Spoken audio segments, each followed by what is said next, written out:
So a lot happened. I'm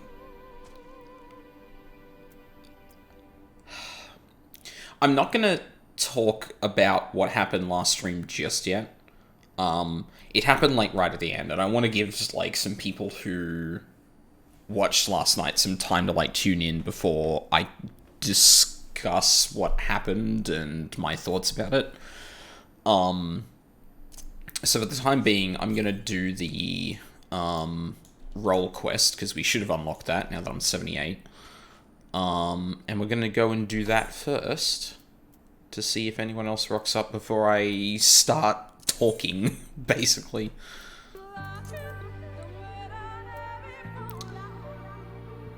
I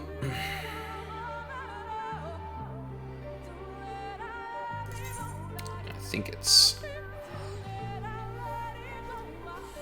yeah, of course you're here for the rant, Valk. Ugh. Yeah, I suspect a lot of, like, it really sucks. If I knew something like that was going to be dropped, I actually would have called the stream early and then done it, like, today. So that whoever's around, like, I could actually talk about it, before turning the stream off or whatever. Yeah, it's a bit unfortunate, but, like, I can't really plan around stuff like that, so it is what it is. Fuck, I feel like there was something else I was going to say regarding that, but yeah, like, unless I'm gonna have someone, like, completely guiding me, like, this would be a good place to stop, which I feel would probably tip me off to, like, if significant things are about to happen.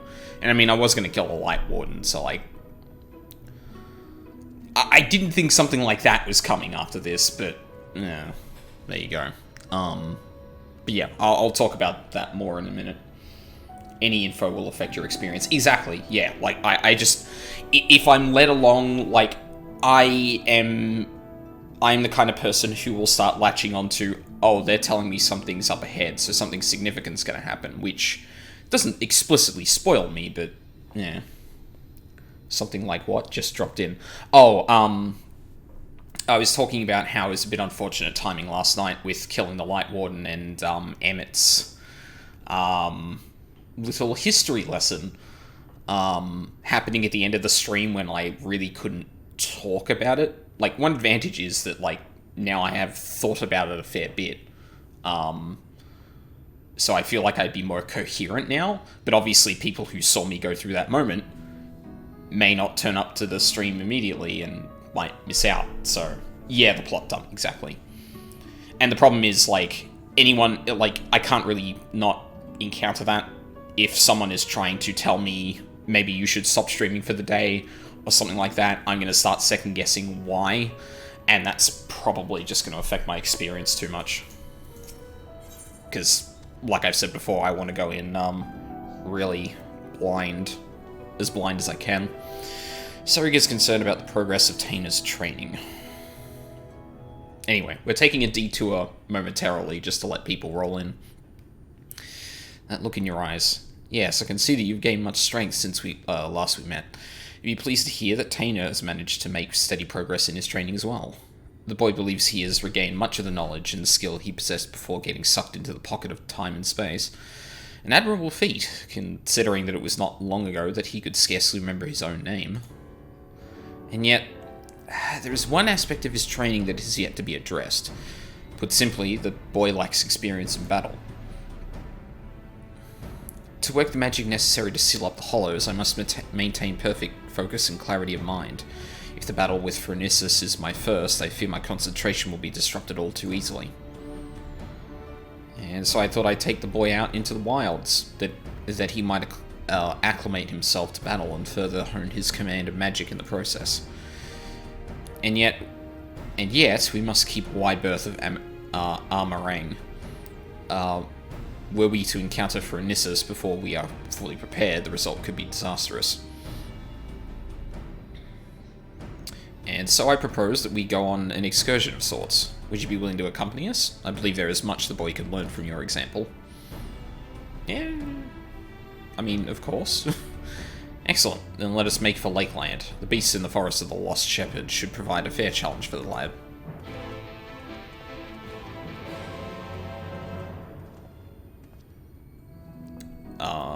Okay.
So I'm actually writing out some things I need to remember once we start talking about the lore dump. Because, like, I was going to do that today, but I just it completely escaped my mind that that's something I might want to do. Actually, that reminds me, where are we at with Aether Currents here? 1 quest off. And 2 currents.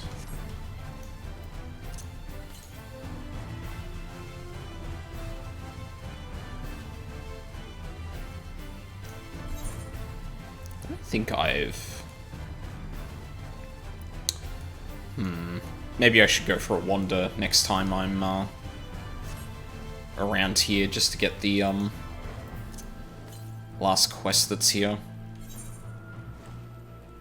Because if I'm able to fly, that would be very nice.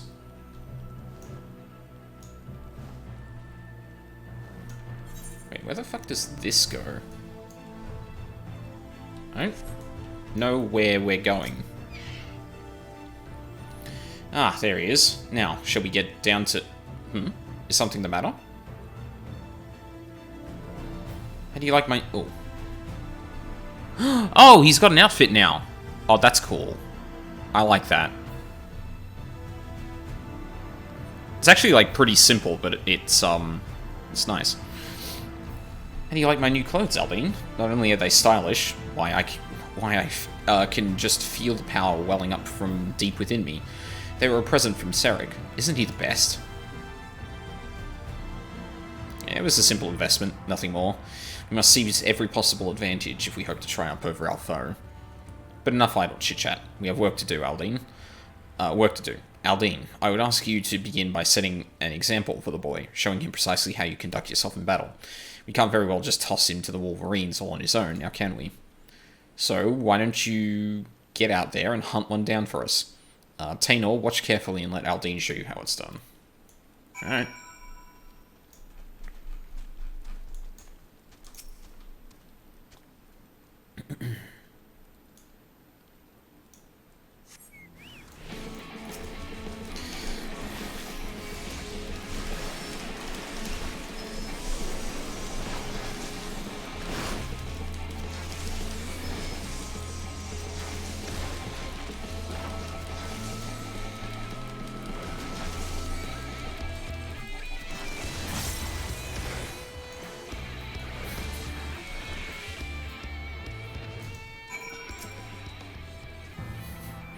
So yeah, you just summon Bahamut. That was incredible. The sheer destructive power of your spells, the way you seamlessly weaved one incantation after the next. Everything. But tell me, what would you say is the most important thing a mage should keep in mind when doing battle with a fearsome foe? Always be casting. Just blast your foes with everything you got. Casting your spells in proper sequence is the key. Yeah.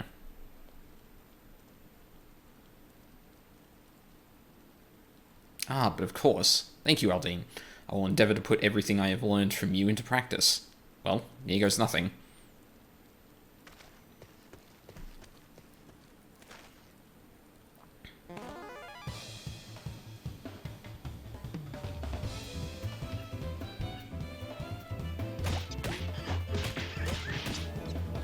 Trap! Where do I... No, that's not... Oh, curses! Just stay still so I can hit you already. Steady now. Don't let the enemy fluster you. Keep your focus. Right. Focus. Oh, you're a feisty one, aren't you? Ow! That's smart. God, I've seen enough of this.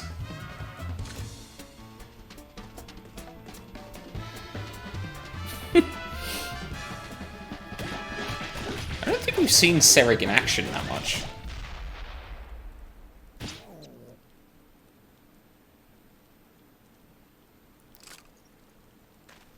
Well, I mean, he's not going to grasp it in the first battle, like... It'd be pretty naive to think that was the case, but...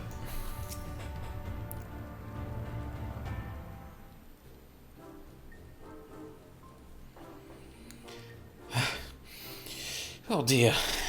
That didn't go nearly as well as I'd hoped. Don't get so down on yourself, lad. Shouldn't have jumped in the way I did. I dare say you were starting to get the hang of it there at the end. I thought it would be simple enough to task to follow Aldine's lead, but when that savage creature stared me down, I was too flustered to put what I'd learned into practice. Indeed, it is not the strength of your magics that is the issue. You simply must learn to compose yourself. What do you think, Aldine? Are there any other words of wisdom you might offer me?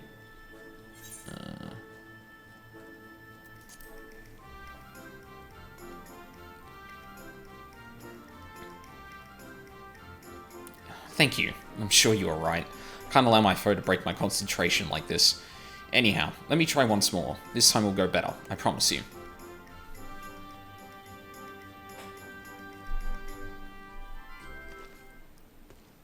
Round 2.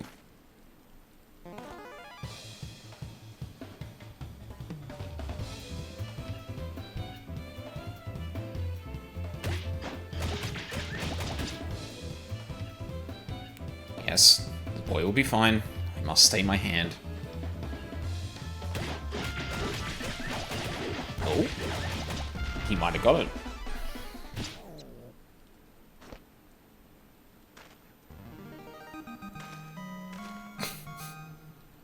I did it. The battle is won.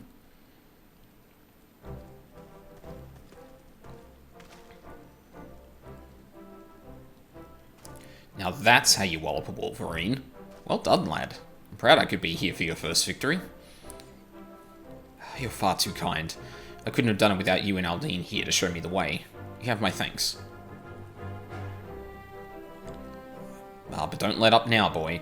You must keep battling until all that you've learned becomes second nature. Now, are you ready?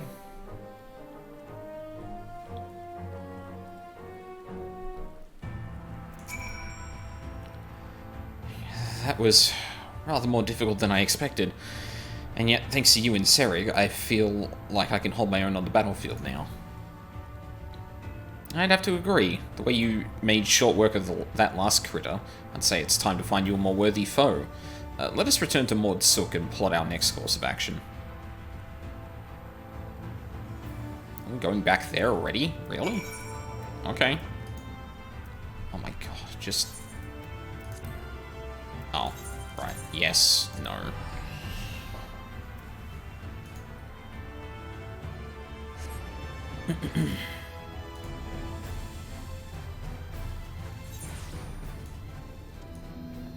Yeah, and the other thing is, too, that I need to talk about the plot dump before I proceed with the MSQ as well, because I feel like we're going to be directly... Something is going to be touched on in that conversation, and I can't not take the opportunity to kind of spell out my thoughts about it. You're the perfect mentor for the boy, Aldine. Hell, as I dare say old Serig here could learn a thing or two from you.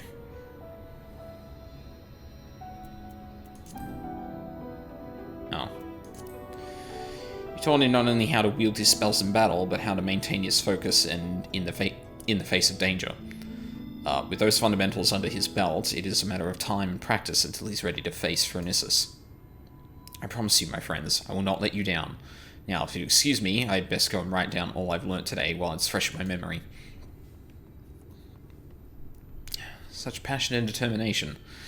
This must be the boy he always was, before his time beyond the rift stole from him his memories and his spirit. He devotes himself to his training that he might help us with Feldphronissus and bring his friend a measure of salvation. There is no telling what course the battle will take, but I suspect the boy will be forced to confront his past head-on. It will not be easy for him, and yet I believe it is a necessary step for him in order to forge himself in a new future. For Taina's sake, and for the sake of those who call Amarang home, we must triumph in this battle. Not to mention for the sake of our coin purses, eh? At any rate, I will leave you to your training and return to my own.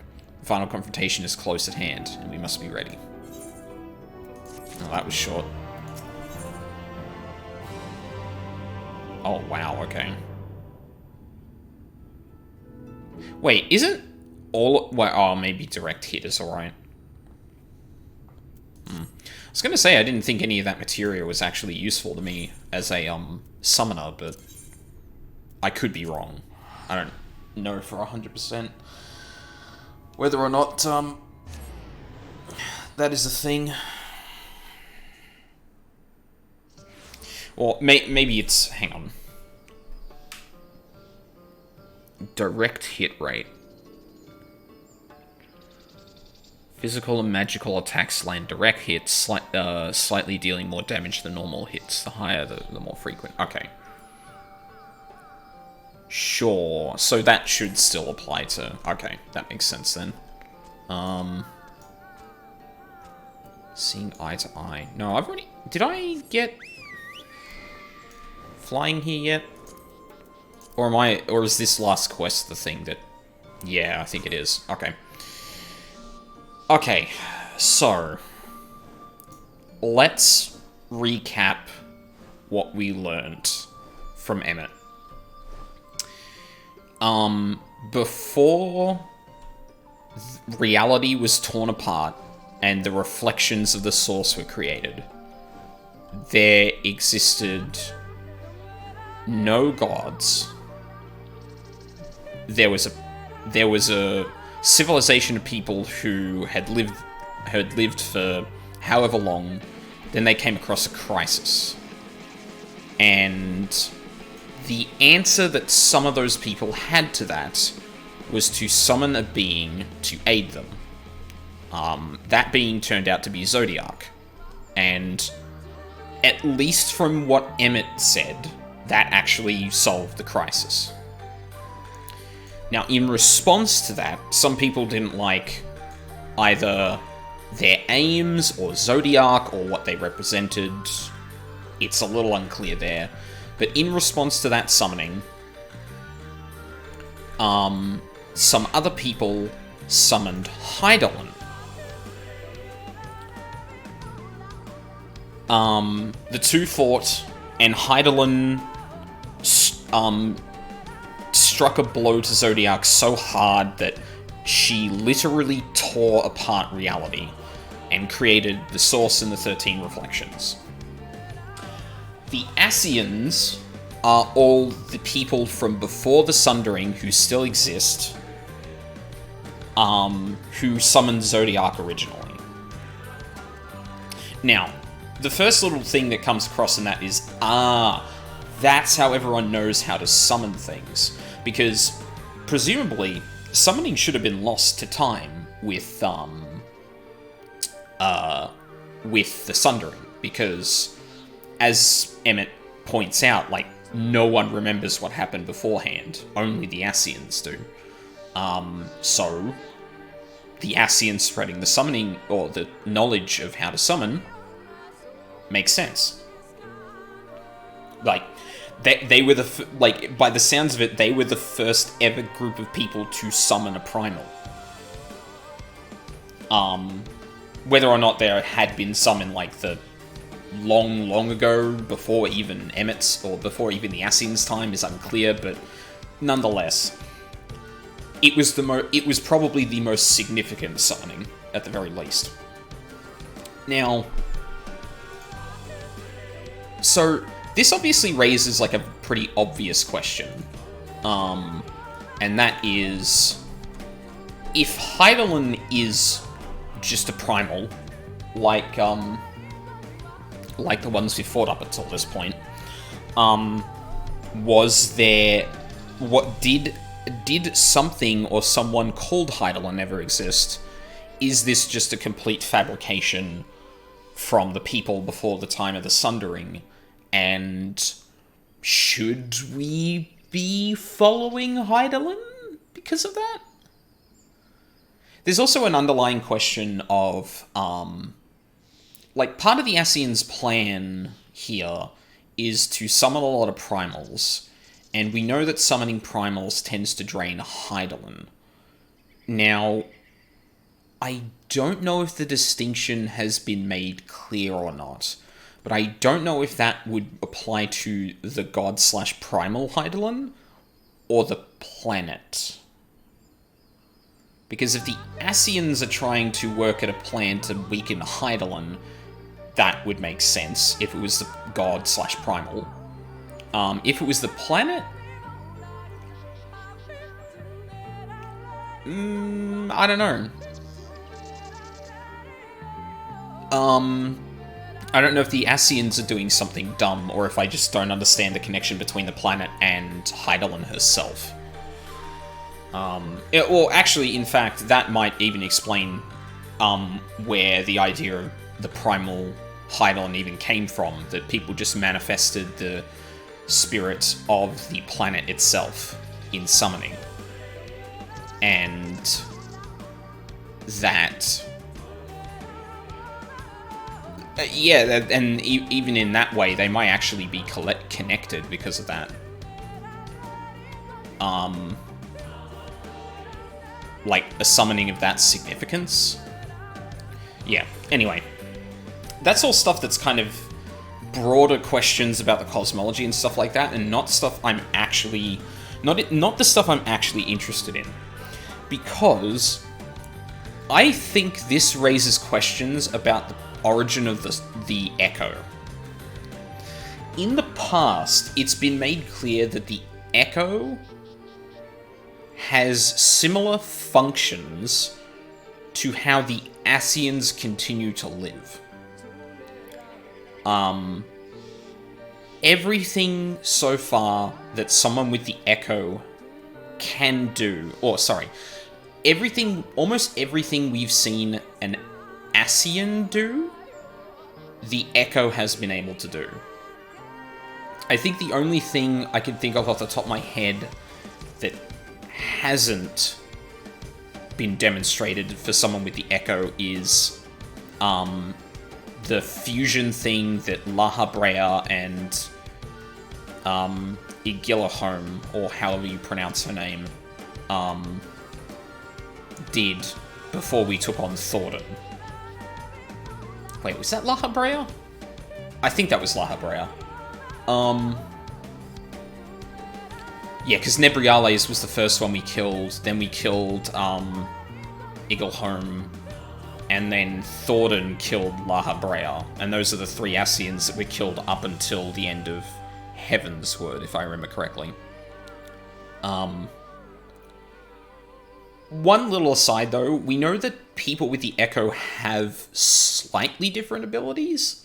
Because Kryl, for example, can speak to anything with a soul, but I don't believe that's been what happens for us. I think us and Minfilia are the only people who, like, see each other's pasts, if that makes sense. But aside from that, the biggest connection between all of those, and the thing that raises a question for me, is the fact that the Ascians survived the Sundering and retain all of the knowledge they had then. Presumably through use of the Echo, or the power that is exceptionally similar to the Echo. And they are able to... and they're able to persist beyond the Sundering and propagate all that information, right? We've also seen that the only other person with the Echo to die... Well, actually, she technically didn't die, but the only person with the Echo we know of that has experienced death, or something akin to it, is Minfilia. And she has presumably been hopping between people in the First for a fair while. And unlike the Ascians, hasn't taken over her host. And it doesn't seem like it's out of, like, the incapability of doing it. It seems to be a choice. Which makes me wonder... whether the Echo... Whether that is the Echo, and that might have implications for anyone with the Echo. Like, yeah, so does it have something to do with those who lived with the Ascians? Because it seems like that power probably wouldn't have been isolated to worshippers of Zodiark. From what we understand, the Echo, I believe Minfilia frames it as a blessing by Hydaelyn, although I don't know if that's an explicit thing or a misunderstanding of a character in the universe. Because there's a difference between the Blessing of Light and the Echo. The Blessing of Light is explicitly something from Hydaelyn. The Echo is something a bit more fundamental to the universe, it seems. But it makes me wonder if, like, people who have the Echo are given it by people who existed before the Sundering in the same way that Minfilia is possessing others. I guess we haven't actually demonstrated whether or not the Minfilia we know here in the First has the Echo? Which is probably a question... No, I don't think she's displayed anything Echo-like. Yeah. So there's, like, questions of origin, right? There's the questions of origin of where the Echo is and how it might be tied to the people before the Sundering, because if it follows that someone who has the powers of an Ascian can exist can exist outside the or can exist for all time, is it possible that people are just giving others, or is it possible that people who were opposed to the Ascians are doing the same thing the Ascians are doing, except more or less just bestowing gifts upon the people they choose rather than taking them over? But when I was thinking about the origins and that, and how it was connected to the Ascians, I remembered that Elidibus, way back in ARR, mentioned how if you understood the origin of the Echo and what it was, that the Ascians and the Scions, or the people who have the Echo at least, would not be opposed to one another.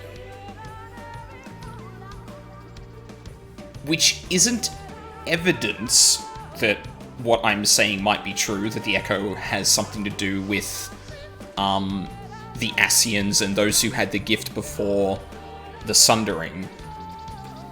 But that seems to be a really big coincidence.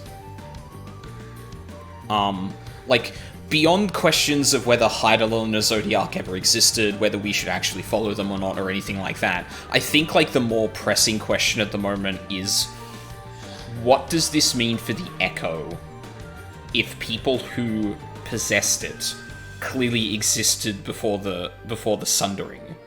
Did all of them become Ascians? Or, sorry, did all the people who displayed such powers become Ascians? Did some of them... Are some of them still alive? What are they doing at the moment? Are they just giving out their powers, like Minfilia kind of is? Anyway, that's pretty much all I had to say. You want another pressing question? Sorry if what I'll ask is brought up. I went to make food. Sure? Why not? if it's just something that's like a direct offshoot of what Emmett said, and hell, if it gives me something else to think about.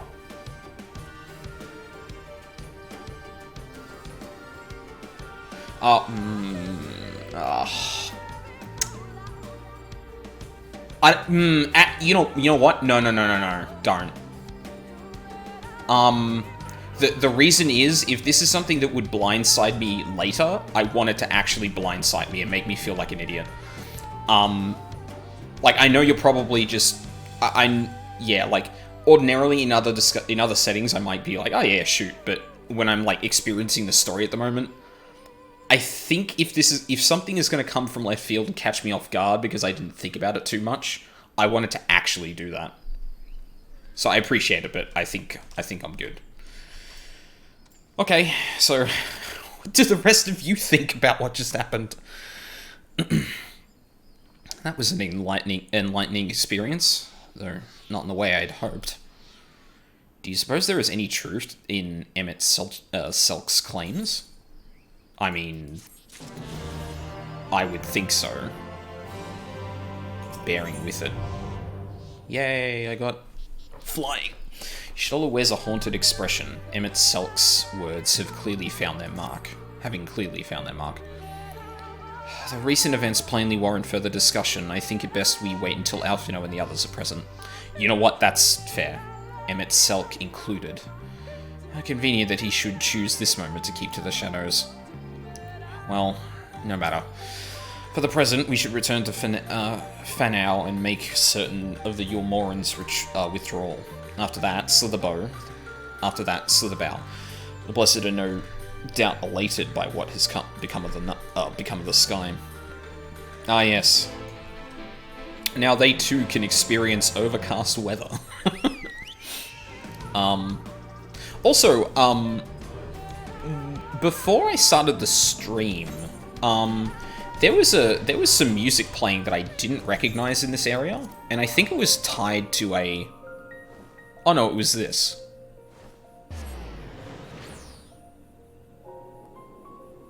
Oh, since I mentioned it a stream or two ago, would you like to know what Emmett's title was in FF12?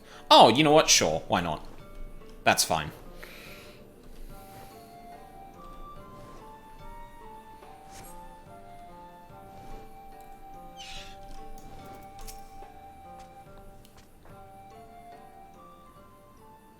Ooh, actually, sorry. There is one more thing worth pointing out, just about something that Emmett Selk said. So, it's funny that the way that Varus was talking about, like, the one true race and whatnot,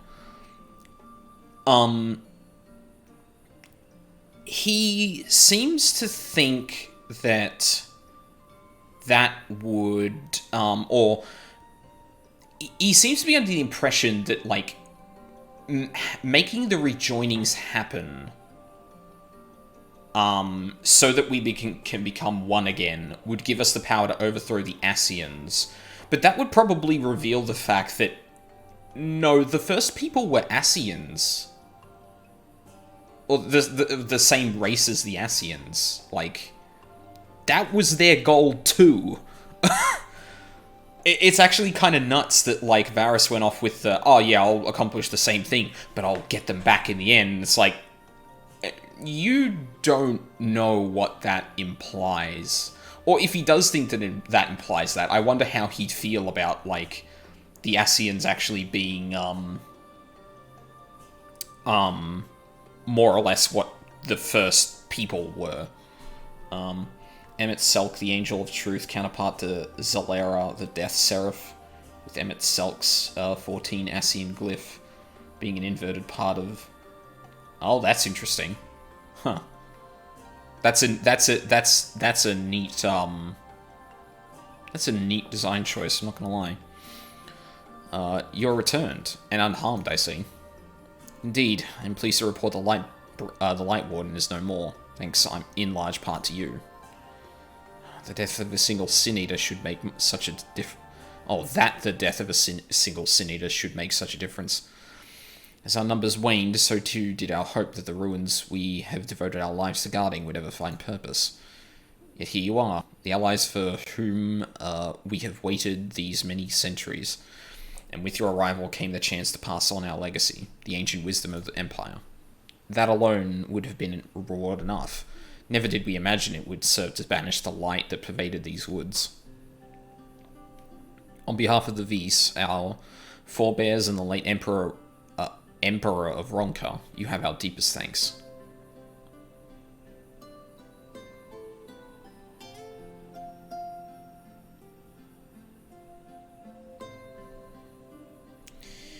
It is we who should be thanking you. Our journey through the Kitana Ravel proved most enlightening. To be privy to such knowledge is an honor, one for which we never hoped. Please, you need not be so humble. We but do our duty as decreed by the late Emperor.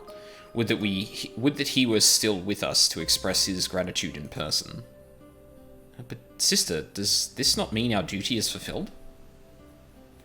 To our allies, perhaps, but the ruins cannot be left unguarded. So long as we live here in these woods, the secrets of Ronka must not fall into the wrong hands.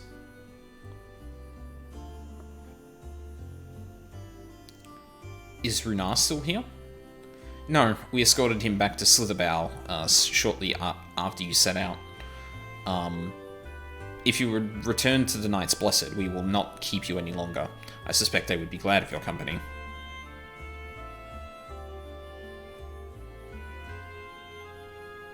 Thank you, Olmet. I look forward to a day when we might share a more leisurely visit to the ruins of Ronka. We will await your return then. Are links around? If so, I'll show you Zayla's gift. Yeah, hang on a sec. Permit reuse. Yeah, the only thing that's really allowed by default, I think, is YouTube and Twitch links, if I remember correctly.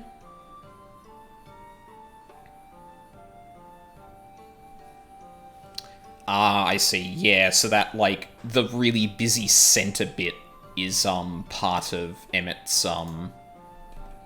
sigil. I remember that much. Well, I remember, that being there.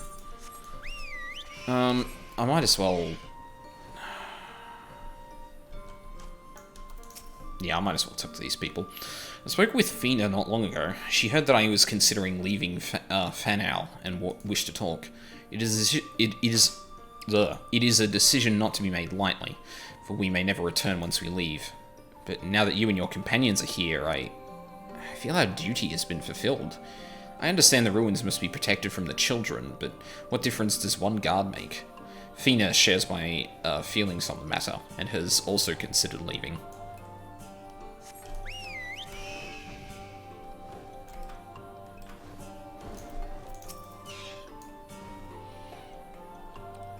I speak with Siuna quite often, actually, about our history and duty to the late Emperor.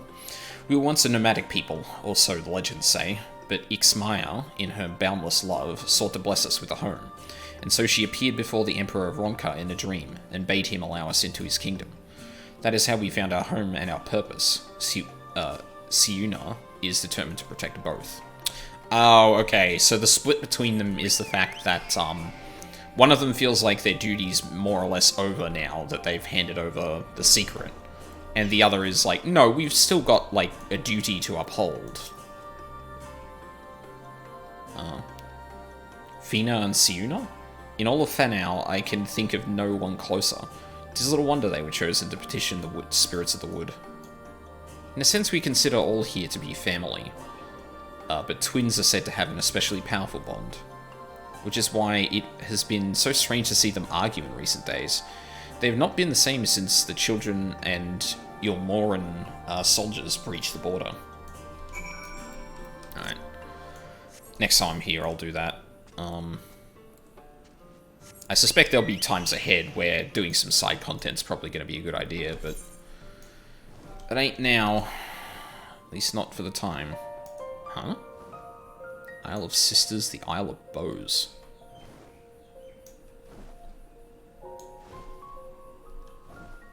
Oh, actually, we need to go south. Actually, no. Doesn't the... I feel like I saw a big opening in the center of the gathering points. Yeah, I figured. Yeah. I was right. There is a big hole in the top here where we can go back down here. Oh, Runar's here.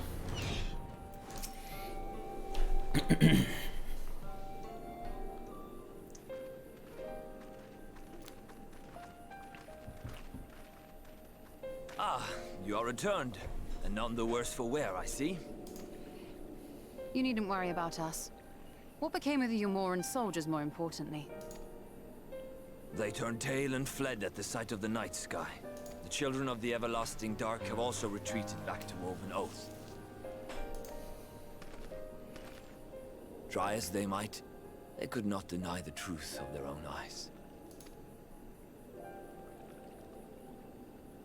The sunless sea of heaven, full of love and grace, where none need know pain or suffering. In that moment, when the sky's light began to wane, I knew our prayers had been answered. That we were doomed to face oblivion at life's end no longer. When first we met, I harbored certain suspicions about you. Now I see that I was right. You are the bringers of shadow, the warriors of darkness, the saviors for whom we have prayed for so long. I suppose you're not entirely wrong, but we are not worthy of your reverence, nor have we any desire to be worshipped. If you would pray, pray for your children, that they may one day know a better world. I will do as you say, but please, let us at least hold a feast to celebrate your victory. You deserve that much. I'm sorry, Runar, but there is still much to be done and scant time in which to do it. Yes, and long conversations to be had. We must go. All of us. For we share the same path and the same fate.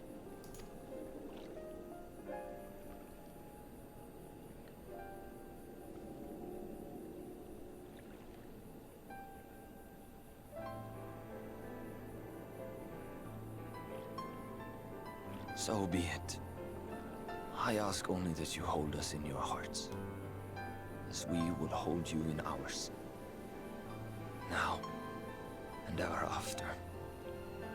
By the boundless dark, this I swear.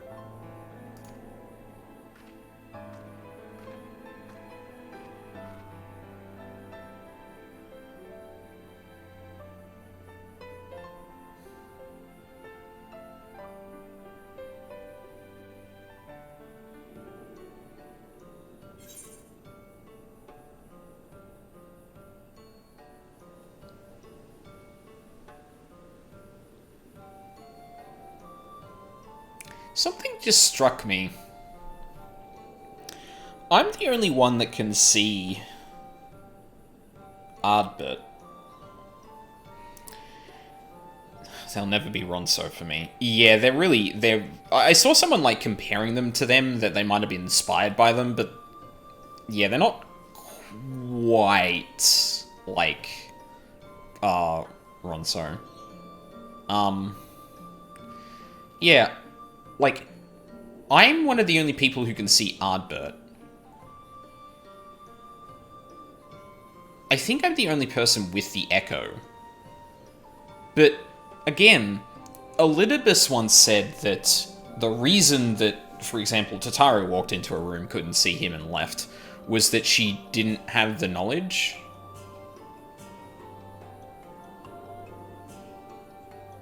What if that's the reason no one can see Ardbert? It could also be just the Echo, I'm not really sure. Although, no, wait, I mean, I guess... Well, actually, we haven't seen Minfilia demonstrate any of the powers of the Echo yet, so... That's still kind of up in the air. You cannot help but feel something is bothering your Stola. Though it pains me to leave, it is time I returned with you and the others to the Crystarium. But before we go, might I speak with you in private? I will await you in my chambers. Uh-oh. Oh boy, here we go.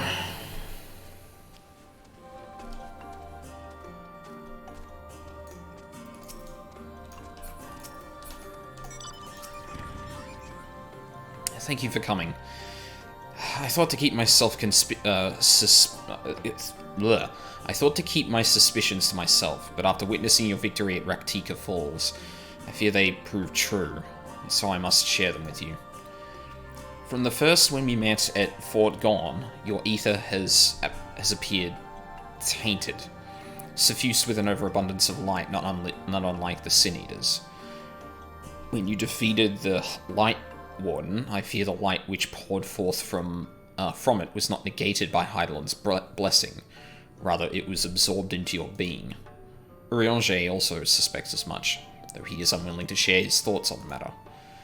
One thing is certain. With every Warden you defeat, the danger to you grows greater. Greater, perhaps, than we can imagine.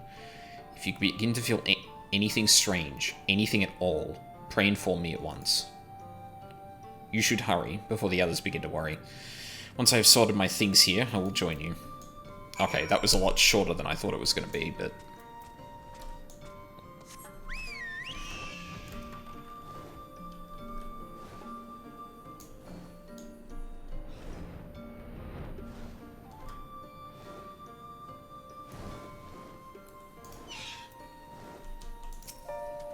yeah, so basically she's just like, I don't know, that seems like not a good thing. Please let us know if something weird happens. Although, it'd probably be too late by then, to be honest.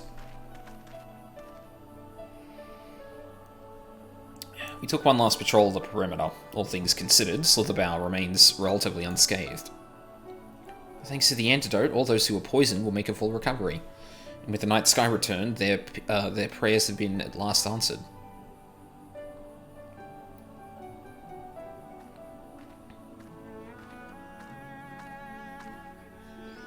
Sorry to keep you all waiting. Shall we be off then? Art thou certain this is best?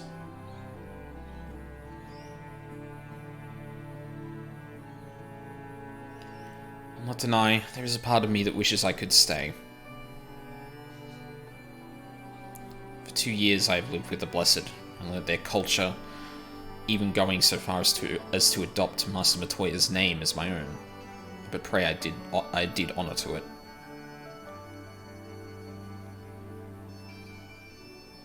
Now is not the time for doubt or hesitation. Come, we must return to the Crystarium.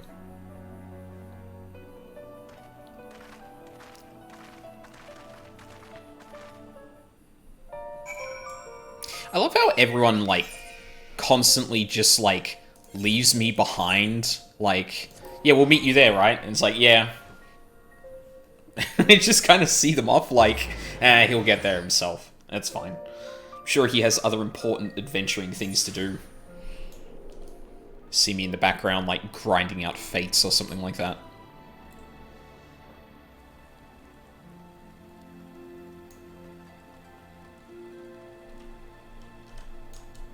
Oh, actually, sorry, looking upon this actually reminded me of something else I want to say, too. I mentioned last stream at some point that I was pretty sure that the Crystal Tower in the Source was opened at some point in this expansion because of something I saw. Having looked back on what that thing actually was, or just recalling it, I realized that might not actually be the case. Because I think we looked just inside the doors here at one point, some other time, and the insides of the Crystal Tower are obviously the same. So I don't know if the thing I saw was the Crystal Tower in the first or in the Source.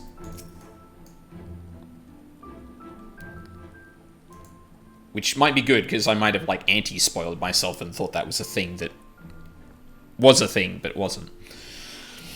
All things considered, it is hardly surprising that Alphino and Alice have yet to arrive. But where is the Exarch? My friends, 'tis good to see you all again. Oh. Where's Alice? Alphino, it's been too long. I assume your presence here means you've brought word of the Warden hiding in Raktika? Well, yeah, it's dead. Found and slain, you say? I should have known. Yulmore has but recently dispatched soldiers to all corners of Northrend to defend them. I am glad to see their efforts were wasted on the Great Wood. Speaking of Yulmore, what came of your meeting with Vorthri? Yes, about that. It proved to be... Exarch, you mustn't push yourself. Your time away from the tower has clearly taken its toll. Oh, that's right. He's like bound to the tower. Forgot about that. No doubt you are all tired as well, having travelled so far. Why don't we all take a much needed rest before we discuss our findings? I thought to propose the very same. After your clash with the Warden, you deserve a chance to recuperate. It's settled then. We reconvene after everyone has had time to settle in. Yeah, Alice is still not here, though. Are we just... Okay. I guess we're just gonna not worry about that then. Excuse me. The pendants.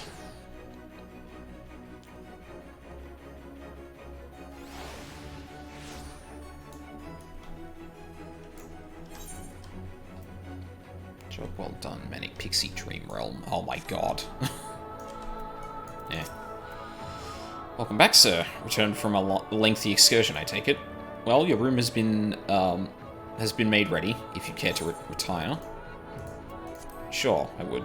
Very good. I pray you sound sleep and pleasant dreams. I don't care about that. Give me the money.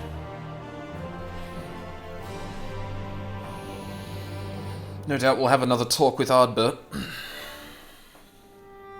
I'm really curious if, like, Emmett or Minfilia could see, Ardbert. Now that I think about it. So there's a light sealed inside you, is there? You wouldn't know it from the outside. You look the same as you ever did to me.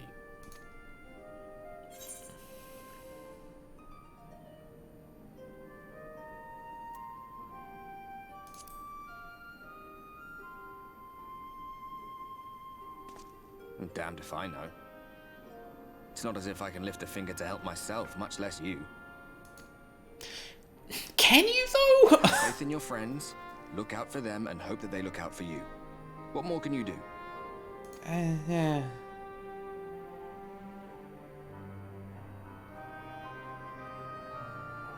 That doesn't mean a pause to think wouldn't go astray, honestly. I think he was telling the truth. Emmett, I mean. All that rot about Hydaelyn being no different from any other primal. I mean... If so, what would that make her blessing? Are we just slaves to her will? Oh my god. Fuck, I didn't even think of that. Oh my god. Are we just tempered? Because people who are tempered by primals can't be tempered by other primals. Oh, fuck me. Why didn't I even think of that? That wasn't the first thing you thought of. No, because I forgot, I forgot about,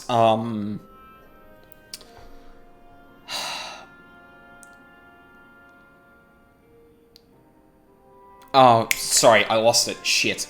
No,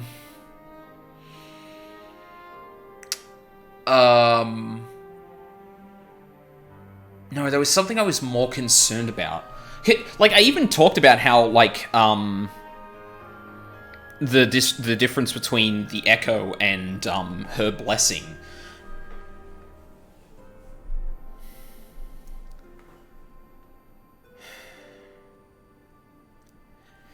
So,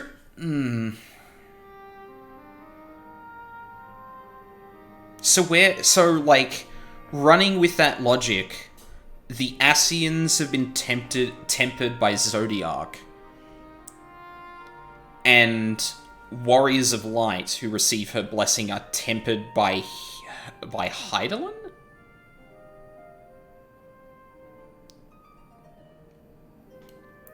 And I know, like the first time we ever see the blessing come up is, Ifrit thought that we had been tempered by someone else, and then he distinguished between, no, you've been given her blessing. It seemed like he was distinguishing, but maybe he just narrowed it down, and that never actually...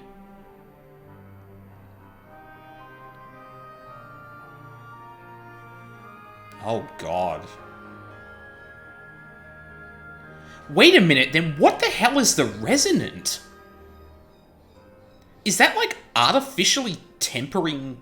No, hold on, sorry. The echo is different from the blessing of light. At least I still think.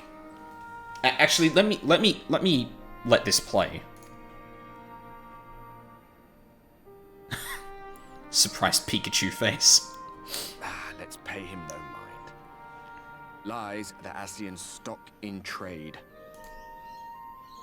Villains, heroes, all a matter of perspective, they'd have you believe. One man's fond memory, another's waking nightmare. Me, I'm no saint or savior. Just another sinner. And I know damn well I'm in no position to judge. When I saw the people of Slitherbow look up at the sky and celebrate the return of the dark, felt good. It was moments like that that I cherished. Much more than the thrill of adventure. The quiet after the storm. I always took comfort in that.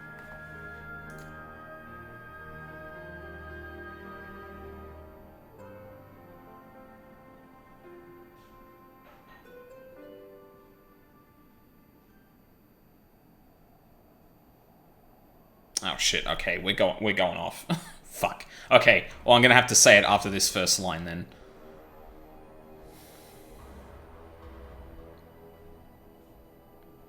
This is the first time we've seen inside the city, I think. What the fuck is... Oh. There's Gaius. Oh, Estinian, of course. What did the scouts have to report? Yeah.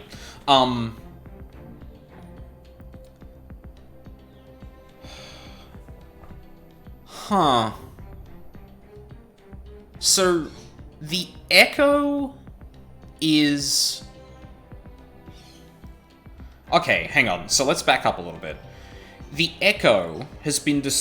one of the key features of the Echo is that a person cannot be tempered by Primals.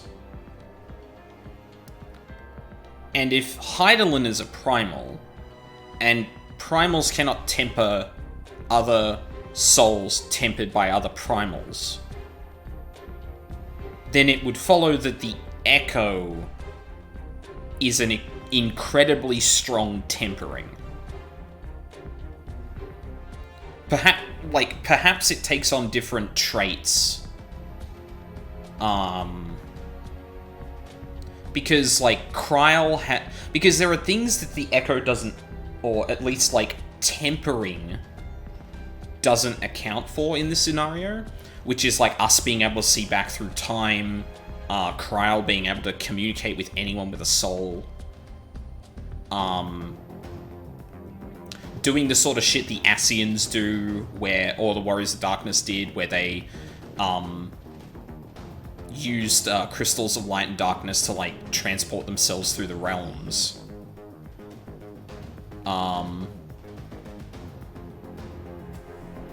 Actually, hang on.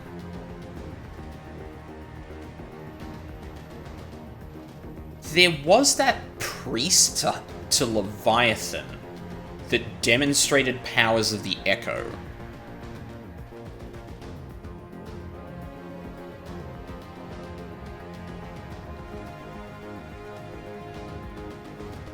Okay, wait a minute. Maybe the Echo and the abilities of the Asians are the result of an extremely powerful tempered soul? Or, sorry, an extremely thorough tempering. Because we don't know why the Priest of Leviathan had those abilities. And it's definitely been a while, so I may not recall this exactly. But,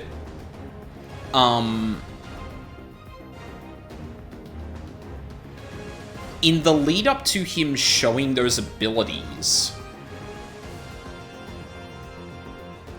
I think they were entreating Leviathan to bestow them upon him. So, one theory could be that the Echo is a tempering, but it's an incredibly, like, either thorough or powerful tempering, such that it grants people those abilities, and that if a primal is strong enough, or a soul has been tempered enough by that primal, that they begin to manifest that kind of power.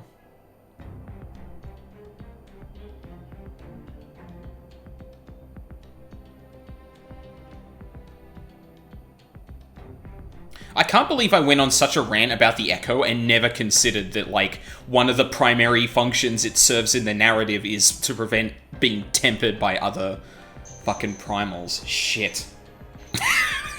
That's so fucking bad. I can't believe I did that. See, that's why I like, I don't... Actually, Ryuzaki, was that the thing you were gonna ask before? When you said, like, do you want another pressing question?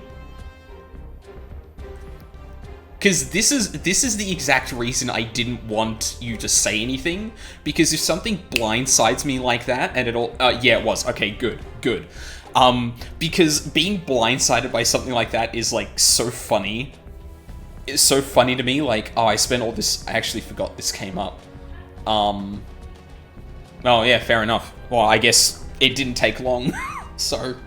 But yeah, like, moments like that where I get blindsided are also funny, too. Not only is it because, oh, hang on, I have to reflect upon the stuff I already know, but also just a funny stream moment where you just see me in real time go... It all makes sense. Fuck. Okay, anyway, Gull Mold shenanigans. Several skirmishes, but nothing of consequence. The fighting seems to have taken its toll on both sides. Stalemate, then. The Alliance has done well to hold the line for so long. But then they did have Ishgardian reinforcements. Nevertheless, neither side has any appetite for a prolonged engagement. It's been nearly 2 years since the X-Pack dropped and I finished MSQ in a week or so. Yeah, I believe that. That's fair. 'Tis but the calm before the storm. And should the Empire choose to bring their full might to bear... Like, I suppose this is one advantage of me, like, running through the story with multiple characters, is that every time I go through, I remember certain things that I wouldn't have, like, the first time I went through Raw. And it gives me it allows me to remember a lot of this stuff a lot more readily, having not come up to points where it's relevant. Like, all of the stuff to do with Elidibus, the Ascians that were killed throughout Heavensward, stuff like that. Have I been present for an expansion drop? No. No, I haven't. The one that's going to be dropping this year, fingers crossed, assuming all goes to plan, the one that comes out this year is going to be the first one I'm going to be in the game for. Probably playing day one, so... You're in for a treat, a literal flood of people. I've been there for expansion launches on WoW, I know how that goes. I'll be interested to see how it manifests in 14, though. See if there's any, fundamental differences. To say nothing of Black Rose. All the more reason to hasten our search. How close are your people to identifying our next target? Close enough, though I have received some troubling intelligence. One of our generals posted to the Alamegan front recently disappeared without trace from the battlefield at Gimlet Dark. One of our generals posted to the Alamegan front recently disappeared without... Odd. Dead seems unlikely. Fled less so. I wonder where he'll turn up. Also, Shadowbringers launch was so smooth. I hope they can repeat it. It went down once for like 10 minutes. That was it. Yeah, if I recall, actually, oh, Pally's is here too. Not planning on playing Shadowlands? No, I'm not going back to WoW. Played to SB and the legendary Ralbarn Savage. I was told about that. That was pretty funny, I'm not gonna lie. What was the smoothest WoW launch in recent memory?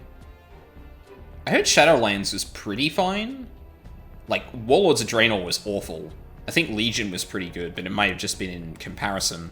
I actually can't remember how well Battle for Azeroth went. Shadowlands was pretty smooth, yeah. Yeah, I can't remember on the top of my head. I want to say Battle for Azeroth, but then again, like, I tend to not experience a lot of the, like, really shitty stuff, even though I play, like, as the expansion released. But yeah. Yeah, maybe Shadowlands is the best one they've done so far. Were I a betting man, I would say here, in the capital. Yeah, that was true. Legion, like, allowing you to split up where you were going was definitely a big advantage for, like, clogging up realms and areas and stuff like that. Not that any deserter who valued his life would contemplate returning, but a corpse might, given the right encouragement. In the manner of his royal remains, you mean? His royal remains! That's such a good name for that. Fuck. Elidibus plainly has no need of a new host. So the question becomes who? Good question. Layering. I feel like that was Legion.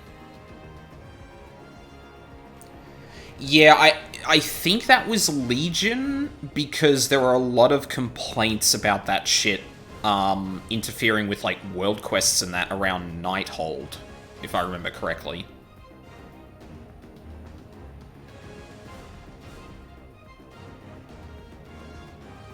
I feel like there was something to do with that. I don't know. It's been way too long. Aside from my weekly deliveries and overmelding attempts. Oh, jeez. It may be that another player has joined the game. Oh, no. Something to consider at any rate. But come, there is work to be done. I like how frank yet, like, not humorless, Gaius is. These bloodless games make for poor sport. It's him. Mayhap if father... Nay. I am a stranger to him in this body. Besides, there is but one hand that can make me whole again. My enemy. My friend. I know not what entertainment occupies you, but if you will not clear the way for me, then I shall seize the reins of fate once more.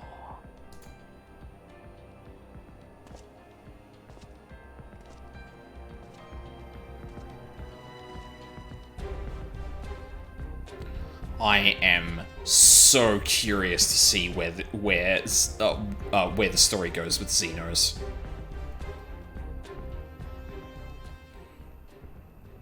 Well, he'd welcome the hug, but then he'd force you into combat to give him a hug.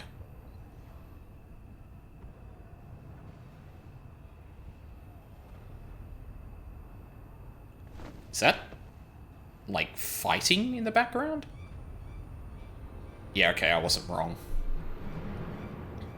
Something's up.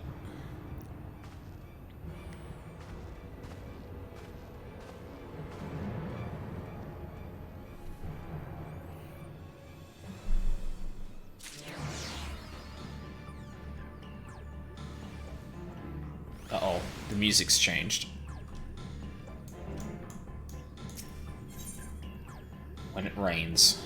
Judging by his countenance, the manager of Sweets has ill tidings for you. Ah, I suspected that you might be awake. I could scarce imagine you sleeping through such a commotion. An entire host of Sin Eaters appears to be advancing upon the Crystarium. Emergency measures are being taken as we speak. Rest assured, however, we are safe so long as we remain under the Crystal Tower's aegis. You may return to your quarters if you wish. No. Yes, I thought you might feel that way. And I cannot say that your assistance would be anything less than welcome. I must remain here to disseminate information to other residents, but you are under no such obligation, and thus free to aid in any of the townsfolk who may be in distress. The Excedra tends to become a point of congregation in times of need, crowded with those seeking solace and companionship. You would have my personal gratitude if you would offer succor to those there.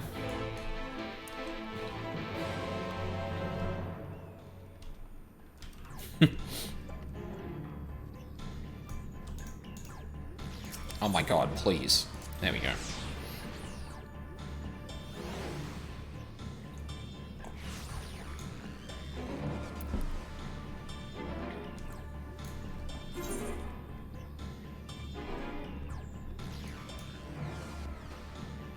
Oh, retainer, right. Never seen that icon on the map before, but I probably wasn't looking hard enough at other times. Oh, go away, Titan.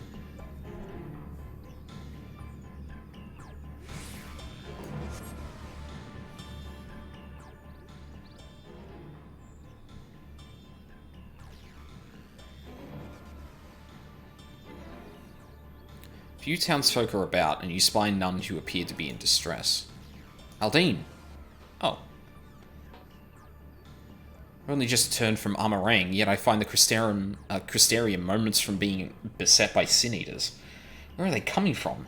This shouldn't be possible. We restored the darkness. Well, unless they're being supported by a Light Warden. Well, this is a fortunate coincidence. Brother, tell me you have some idea why this is happening. I may, but for the moment we'll need to postpone some such discussions in favor of action.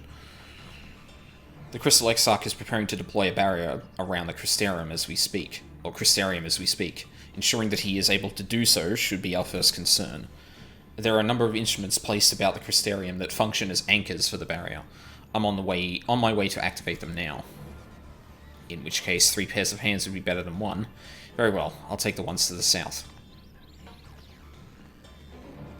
I shall deal with the northern apparatus then. Will you handle the western two? They're ensconced on platforms extended from the upper level of the Aetherite Plaza.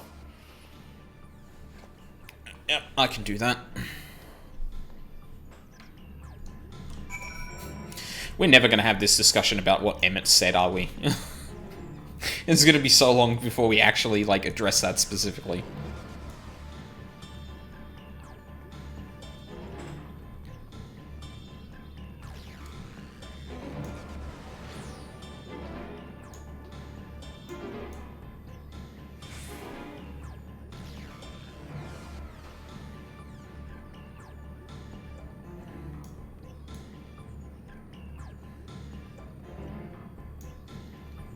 Is the map flickering? What the hell?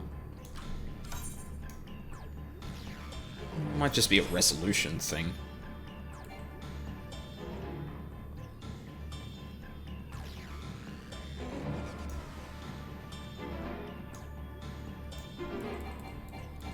I miss being a bard. We'd really love to run double fast right now.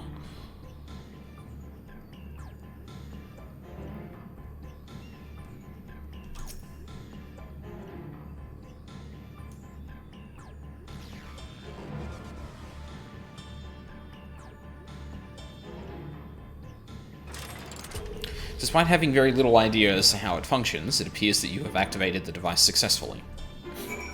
I didn't get instructions from Alphino.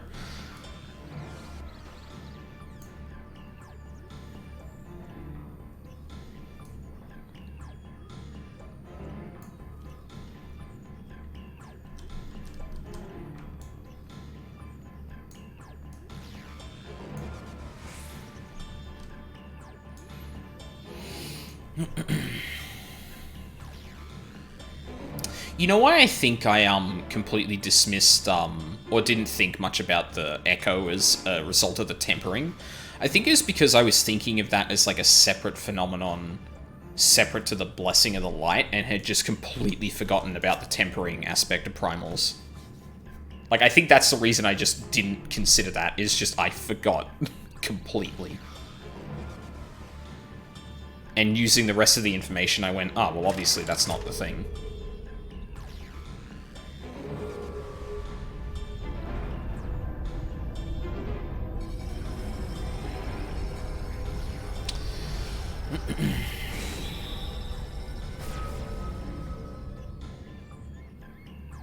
Alright, well, we have a pretty good idea of what can pierce that barrier, at least.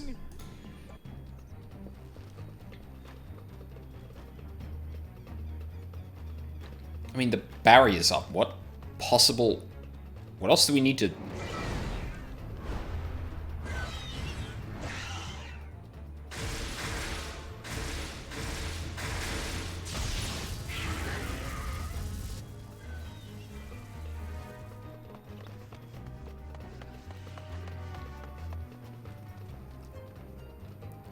Excellent. The barrier is holding. That's good news for the Crystarian, but what of the rest of Lakeland? Lena and the City Guard have taken to the field. Thancred and the others have already joined them. Let us do the same. What? How? The barrier's up.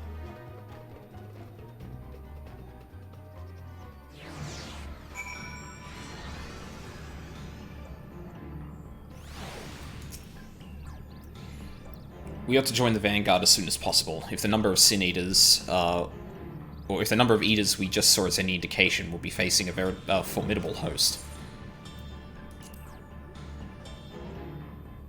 Wait, how are we getting out, though? Wait, could we use... I guess we could use the Aetheryte to jump out, but... Oh my god, there's a lot.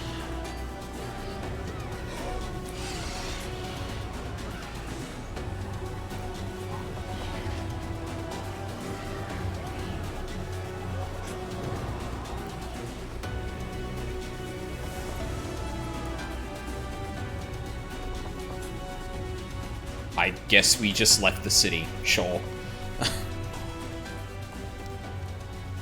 What lovely weather. Just what we needed. Seems the battle has already begun in earnest. Make haste.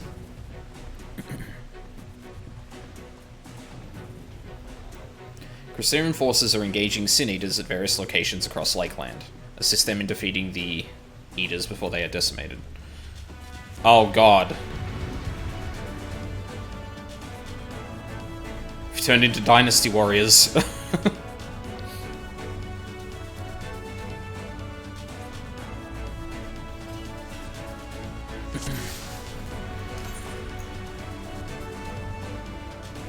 Oh, I guess we're not seeing anything on the map for it, but... Give it our all.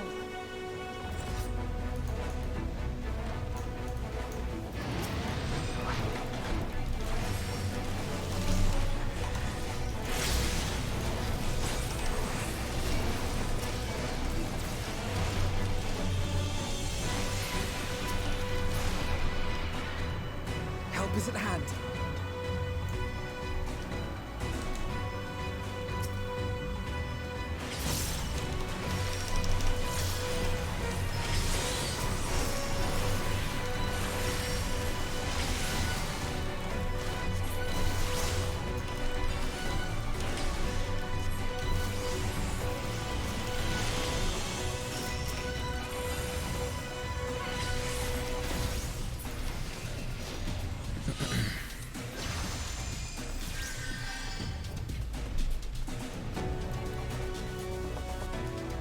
That looks like trouble.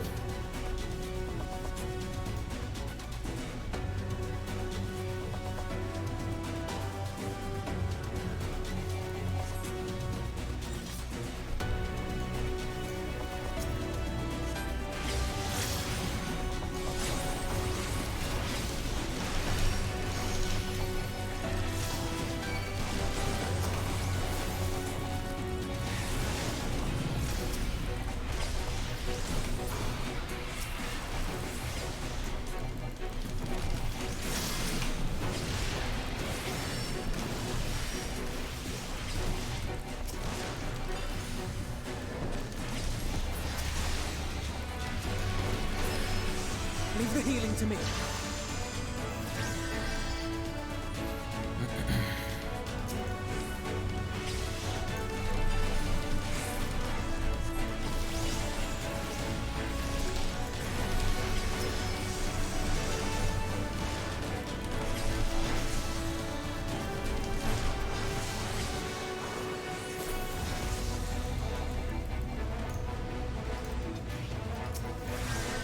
Jesus, Alizé.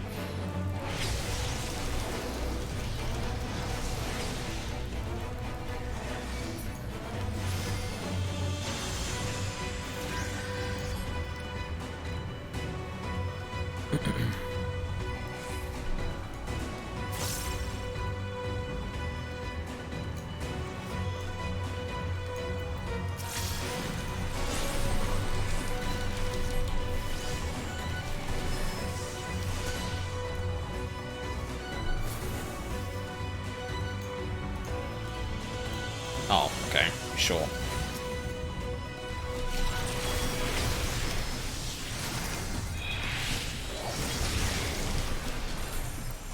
God, destroyed.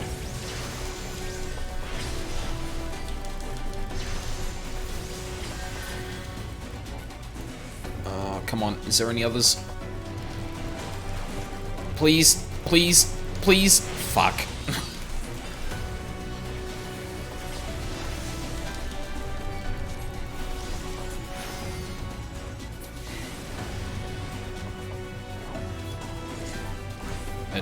Is there any more, or I guess Alphino's running to something?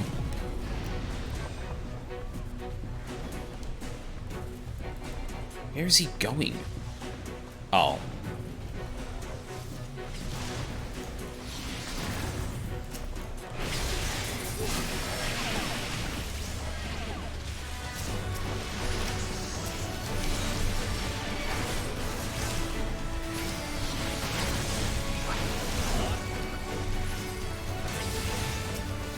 Protect me. What? Oh, some of you don't have it. Fuck. You will rue the day you crossed my path. It was nothing. Thanks, Shistola.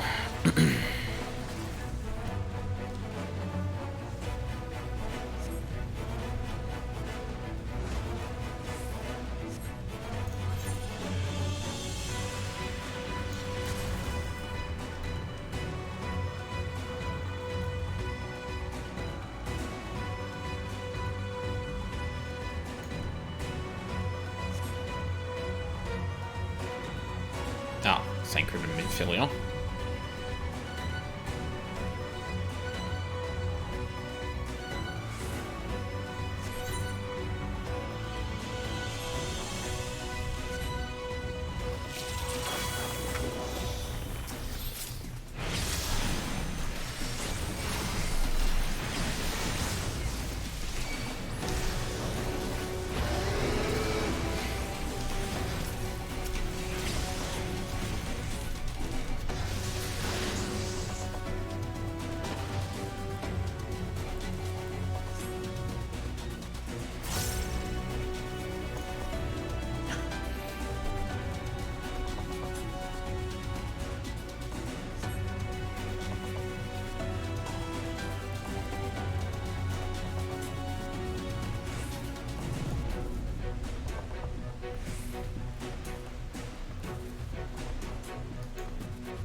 Yeah, I was gonna say, this seems like a coordinated thing from Yulmore if I had to guess, but...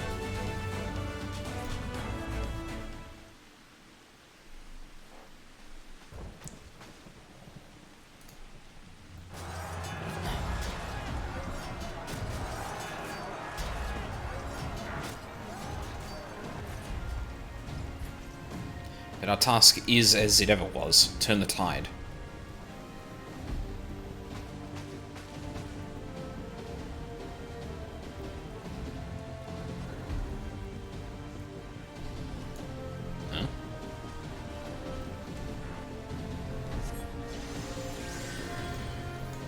What? Oh.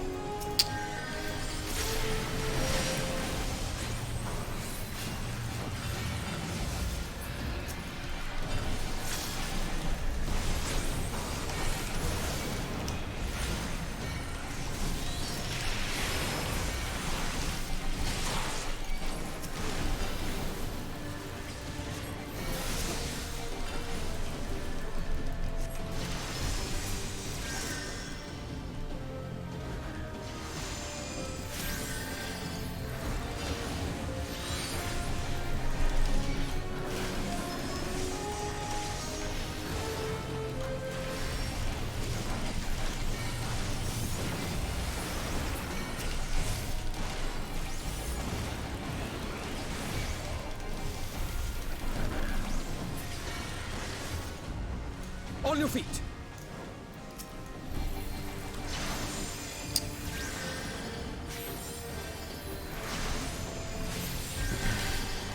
Holy shit, that's a lot of them.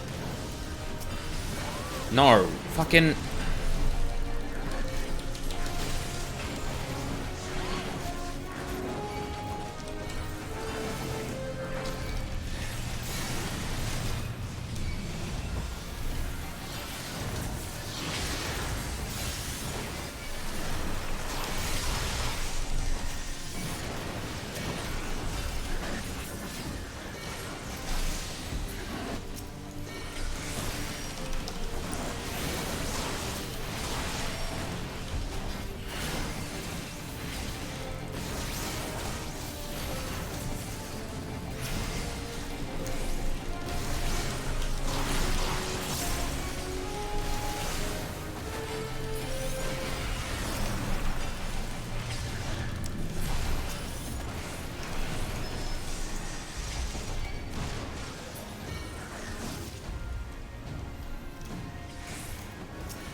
Oh. I didn't cast Further Ruin before I did the thing. Awesome. Love that. Huh? Oh.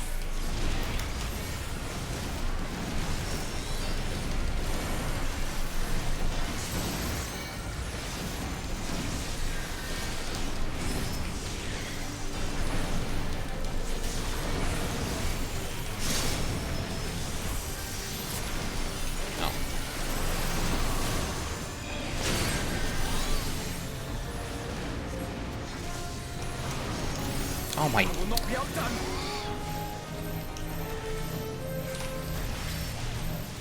Theory in practice!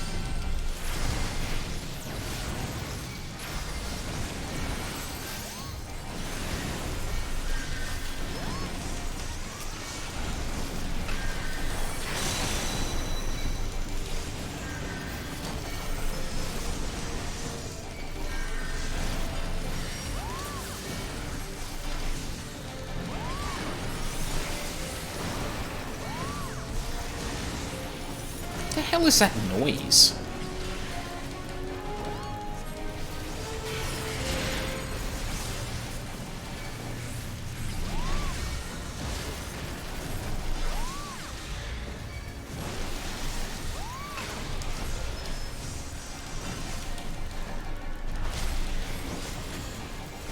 If naught else will suffice,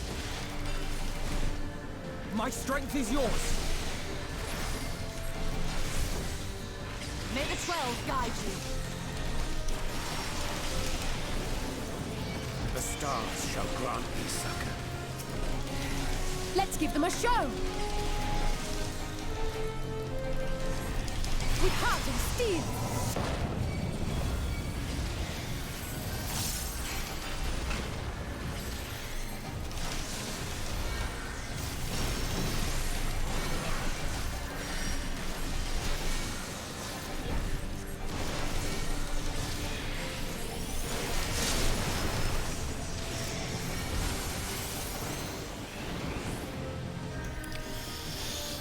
Whew.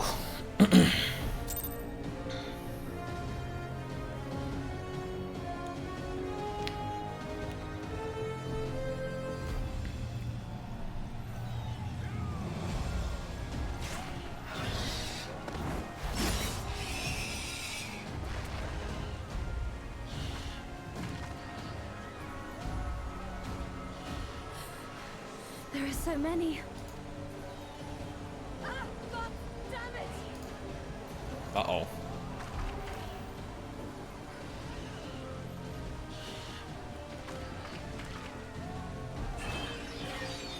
Leader!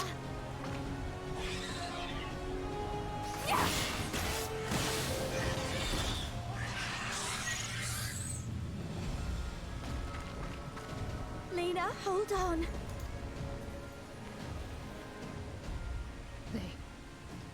They turned on me. Hmm?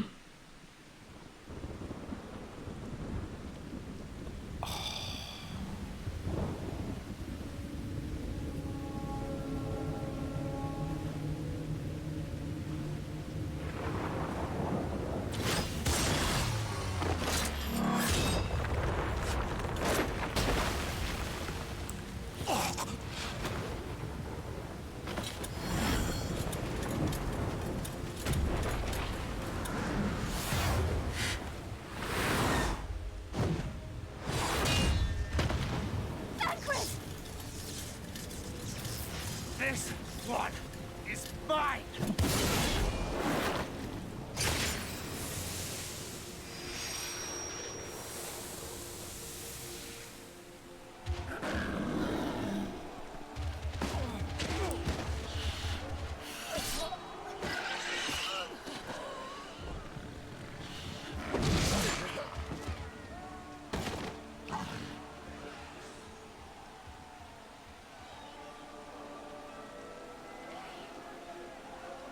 We need only hold out a little while longer.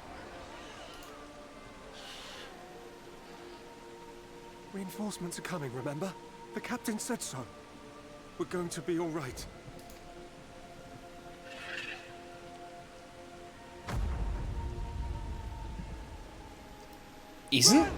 Run, damn you! Isn't that one of the angels that, like, or one of the Sin Eaters that's, like, attending to fucking, The what's his Warrior of name? Darkness has returned. The Bloody Knight has returned. So stay with me, eh? You can't go dying now. God damn it! Please let this work. Please let this work.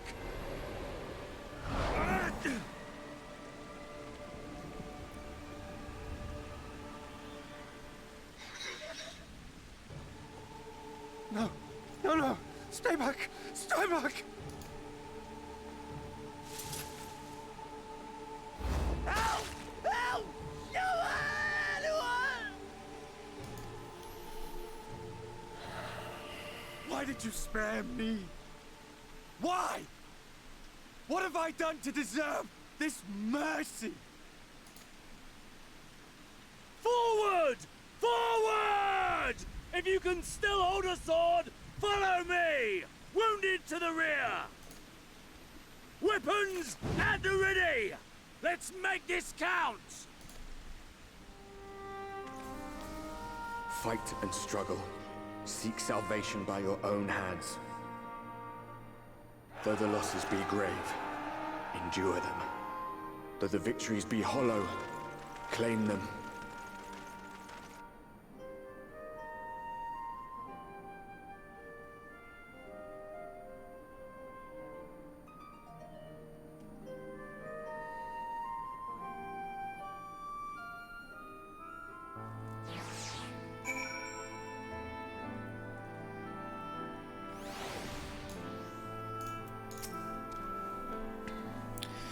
Seems we've driven them back, for the time being at least.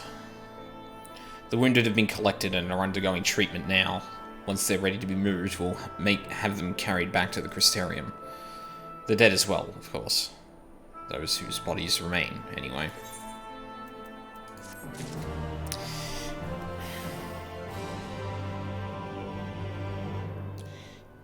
the words that Ardbert's really spoke there really seemed like the kind of blind sort of, no, take the victories where you can, that led him down that path to begin with. And I don't know if it was... It's weird, because I feel like that was meant to be more of a rallying cry, but it doesn't sort of go well when, like, Ardbert is speaking this, and just blindly doing that is... Yeah, maybe I'm thinking too much about that. Word from on high. Alizé is contemplating all that must yet be done in the wake of battle. The others are helping to treat the wounded. I'm planning to assist in moving them, but even so, we simply don't have enough hands. I'm sure you're fit to fall over after what we've been through. God knows I am. But if you could see to a few of the patients, it would be an enormous help. Captain Lena is about somewhere, so you might also consider asking if there are any other outstanding areas of need. We'll talk later.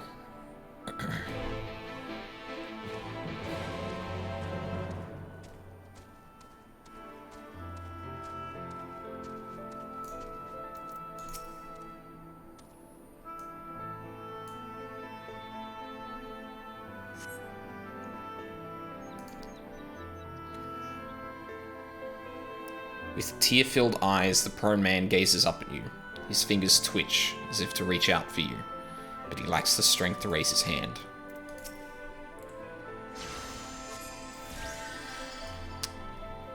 Fuck.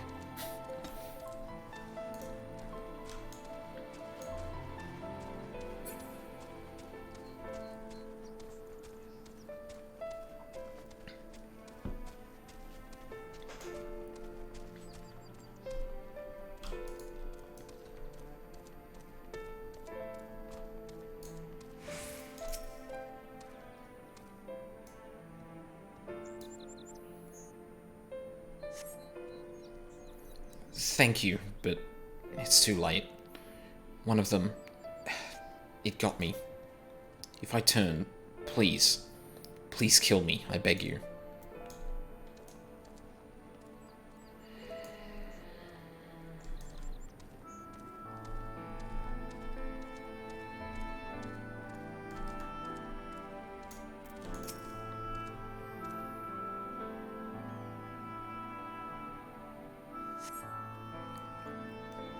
Don't touch me. I killed her. I killed her. She was one of them, I know, but I...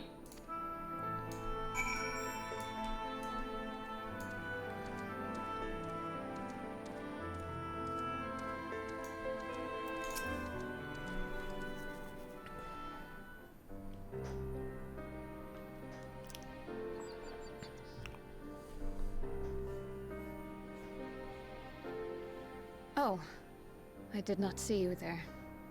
Is there something you need?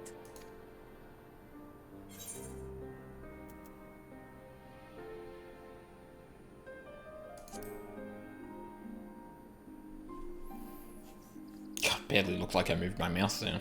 Injuries are part and parcel of battle. While there's breath in my lungs, I shall see my duties done.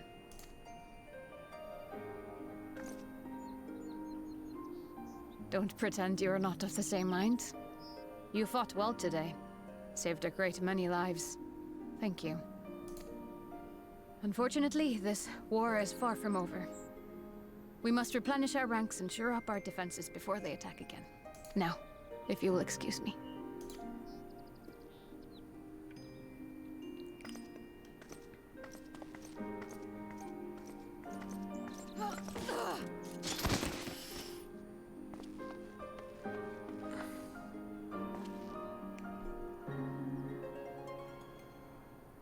I am fine.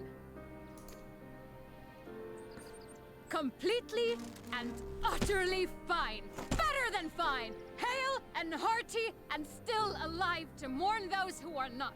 Who I failed to protect when they needed me most. We've come so far, so goddamn far. I could have sworn the end was in sight, and now...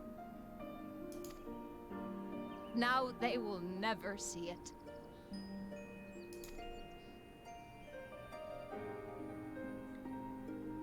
Impudent worms of the Crystarium!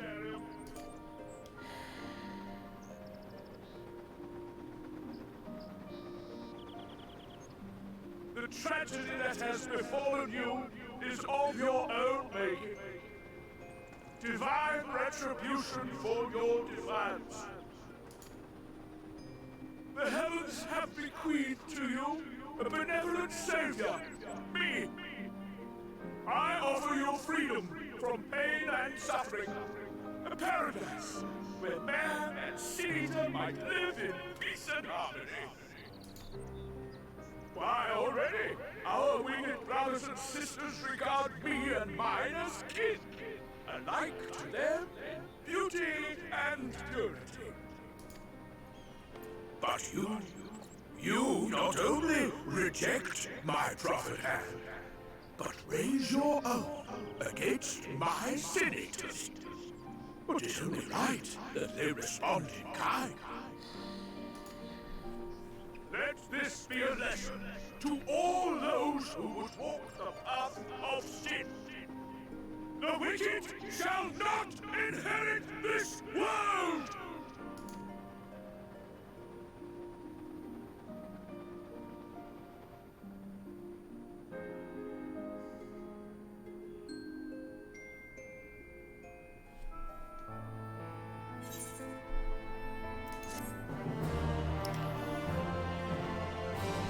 So he's actively making it worse.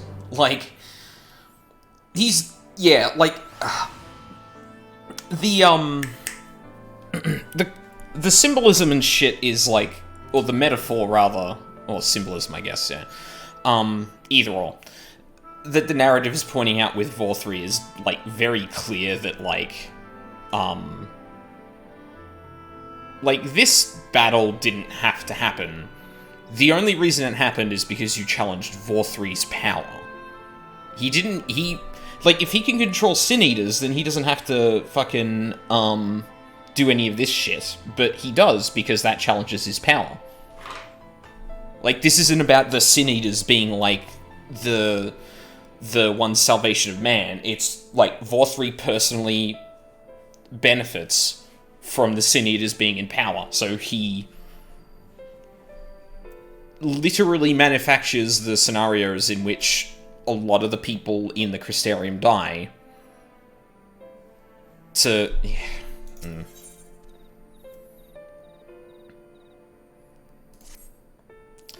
Vor3's ship is already gone. How flattering that he came all this way just to give his little speech. I apologize for my earlier outburst. Rest assured that I have no intentions of allowing any of my wounds to affect the performance of my duties. Especially not now. If I may, could I ask that you seek out Thancred and Philia for me? They endangered themselves on my behalf, and I would feel better knowing that they were looked after. Thancred in particular sustained quite an injury from that Sin Eater. I would not be surprised if he were in Spagirix still. Please, give them my thanks.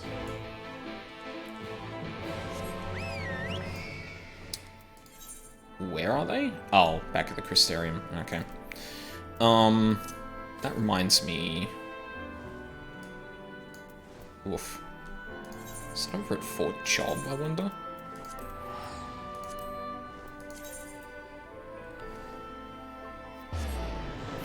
Oh, I should have looked out for a quest. Fuck. I still don't have it. 395 Northwest.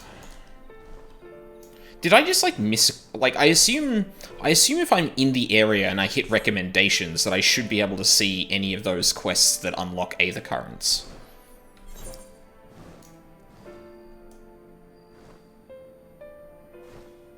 But, like, I don't know if I just haven't been to part of the map with the quests I'm looking for, or, like, what's going on in that regard. But yeah, I guess, like, I'm kind of aggravated at, like, Vor3, because... I mean, he's like a very transparently self-serving villain, right?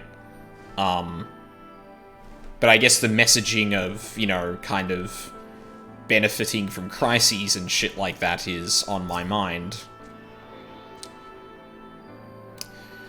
Can't fucking imagine why.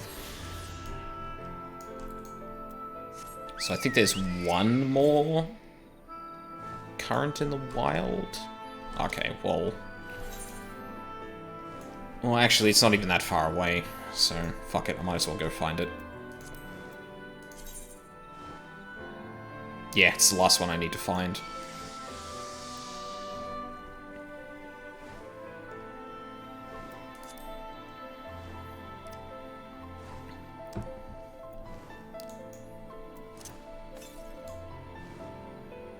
Oh, northeast. Fuck, I'm an idiot.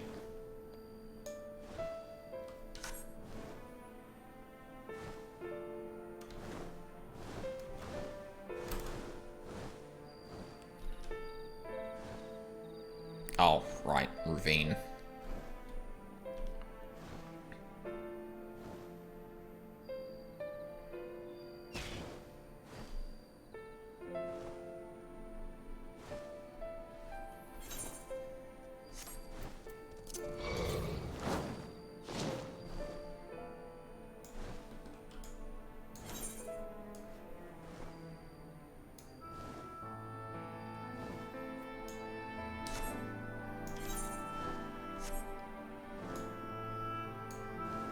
I wonder where that quest is.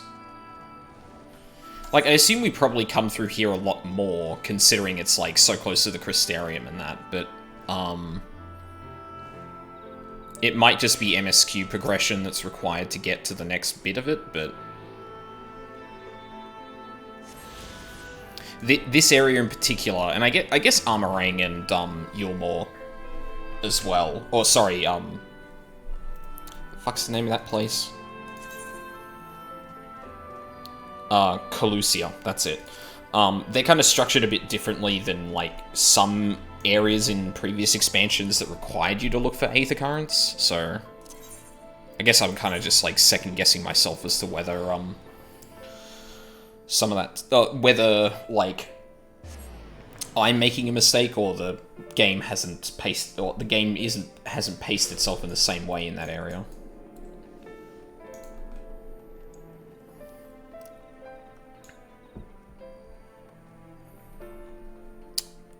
Is that going to be upstairs, or... No, he's in here. Yeah, for me. Sorry to put you to the trouble. I'm fine. Really. The Eater landed on an unfortunately solid blow, but the healers of here have done wonders. I'm more worried about Minfilia. She's not taken it well. Could I ask you to speak with her? My attempts to reach out seem to have had the opposite effect. She's gone off to the Horatorium, ostensibly to fetch herbs for Chisemele. But just talk to her, will you?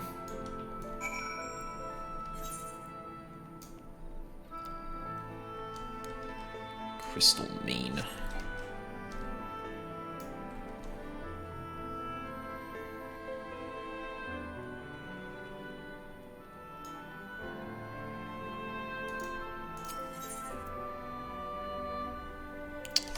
Not been there. I've really got to go through the town at some point and just grab everything. Oh, actually, hold on. No. Cabinet of Curiosity. That's where that is.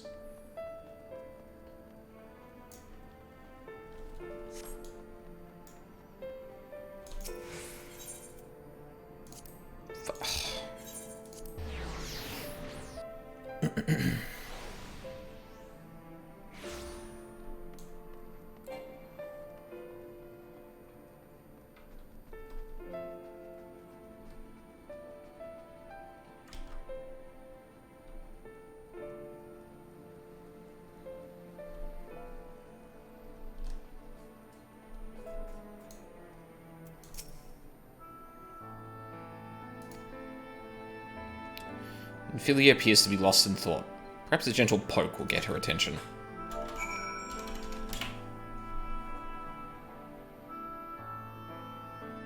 Yeah. Oh, Aldine. What are you doing here? Thancred. It's my fault, you know. I jumped at the chance to help Lena, but I was careless. Now, it's my fault.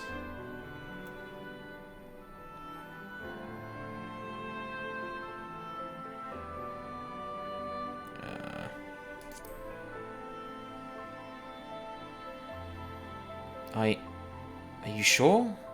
I brought him nothing but trouble thus far. And what if it's worse next time? All I do is make mistakes, put others in danger. I'm sure that he'll resent me for being this weak. Maybe he already does. But you're right. I can still help, if only by seeing these herbs safely to Chesamali. There are only 2 on the list, but I'll need to ask about this one. I've looked high and low, and I can't seem to find it anywhere. Would you mind collecting the other? I would hate to delay any longer than I already have. You're looking for something with soft leaf that's very fragrant in an unmistakably medicinal way, I was told. We only need 2 sprigs or so. Once you've got them, you can bring them directly to Chesamali. Whoever gets there first can explain that the other will be back shortly. Thank you. I appreciate the help.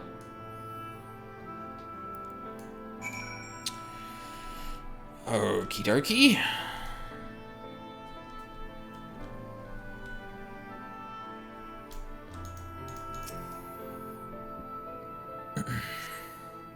This plant has soft leaves and smells strongly medicinal.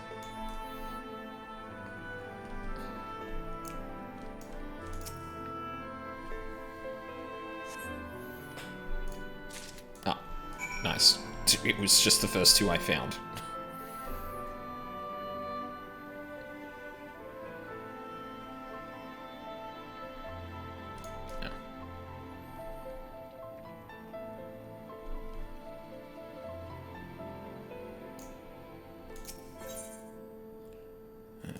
Gates.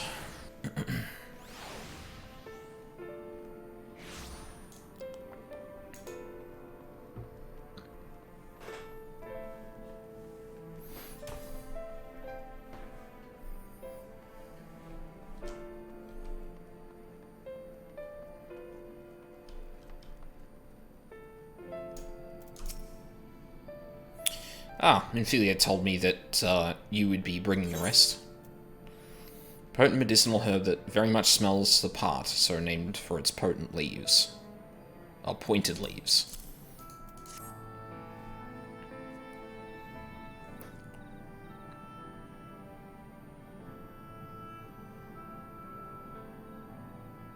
Marvelous. With this, I can replenish our store of medicines. We're struggling to keep up with the number of wounded that are being brought in. I wasn't on the field, but it doesn't matter. The patients' faces make plain that it was a horrible battle. And we're still fighting it, I suppose, though with bitter medicine rather than sharp steel.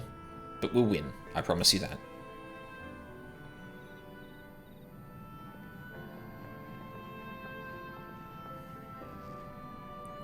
It seems that I owe you an apology for dragging you to yet another battlefield when you've just come off the front lines. In both cases, I'm sure your efforts saved more than a few. With Spigirix in good working order, the Crystarium's people will be well cared for. More lie ahead, of course. Battles only you can fight. Not that we intend to let you do it alone, but that's a matter to discuss with the Exarch. You know the Exarch? Huh? We do? Was there something you needed? I need you to tell him something. For me. My dearest friend, you see, he was there on the battlefield with me, but only the one of us was here to speak of it. At the end, before the wound killed him, I heard his dying words. I never knew that our world was this beautiful, he told me. I'm so glad that I got to see the night sky. I don't know how the Exarch feels about what happened out there. I don't know if what Vorthri said is true, if our losses were our just deserts and we doom ourselves to worse by continuing to fight this fight. But I believe in the Warrior of Darkness, in the Crystal Exarch. I don't think what they've done is wrong, and I don't think we're wrong to fight with them either.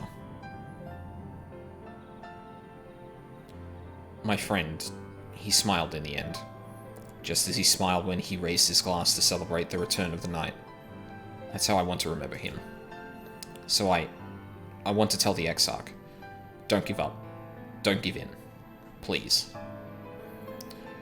We'll tell him, you have my word.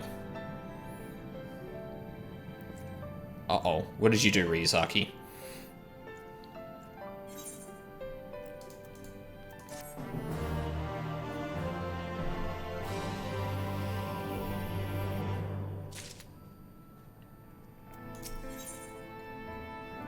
The best way out. Thancred seems keen to quit the infirmary. Uh-oh. If you're ready, why not go on ahead to the Ocular? You can keep the Exarch company while I fetch Alphino. Don't worry, I mean to borrow the swiftest ammo I can find, so we shouldn't keep you long. Be sure to pass on that message, eh?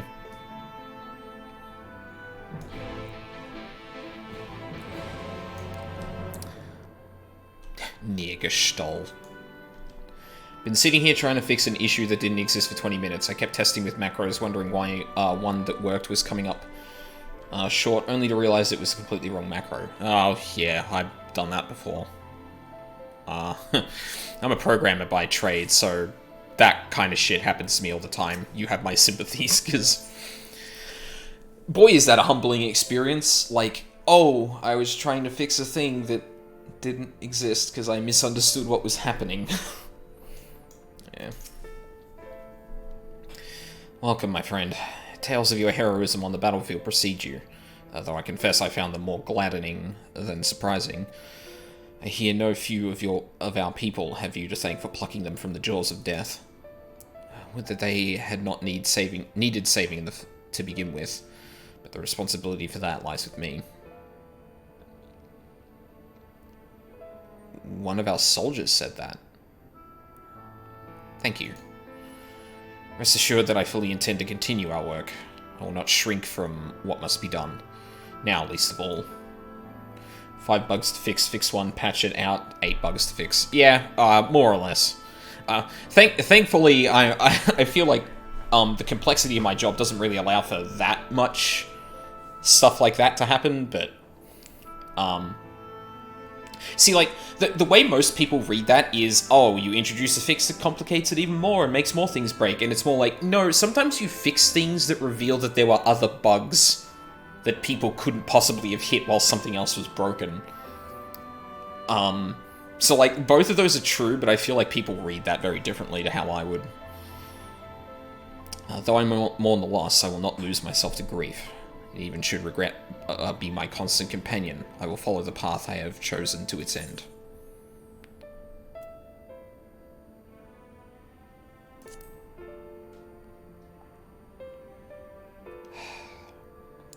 If I were to confess any doubts I might harbour, no one need ever know. No, I believe you have enough burdens without me adding to them. Nevertheless, thank you. Okay. Are we discussing this? Please tell me we are discussing this now.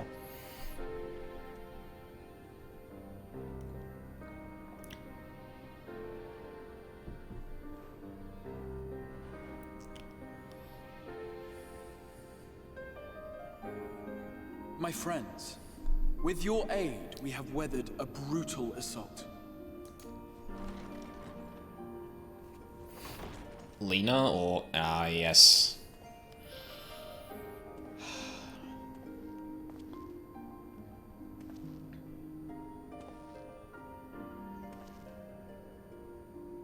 Sorry I'm late, though I would not have been had anyone thought to notify me in advance. As I was saying, it was only with your aid that we weathered this assault. Without it, the Crystarium and all who dwell here would now be gone. For each we saved, another perished. If there is anything else we can do to help, anything at all, you need only ask. This is our home too, and we want nothing more than to keep it safe. Thank you. We are blessed to have you with us. As for the attack itself, Vorthri may call it divine retribution, but Sin Eaters are creatures of instinct. A coordinated assault is unprecedented. Moreover, in the absence of a Light Warden, there should have been no compulsion for lesser Sin Eaters to congregate here en masse. All of which points to a single, unavoidable conclusion. Vorthri directed these them. Minions of light answer to a higher power. Mm-hmm. Vorthri, no doubt. Who did claim kinship with them, who did boast of control, not in idleness, 'twould seem, but in earnest. Lord Vorthri. Indeed. What I mistook for bluster was in fact the truth.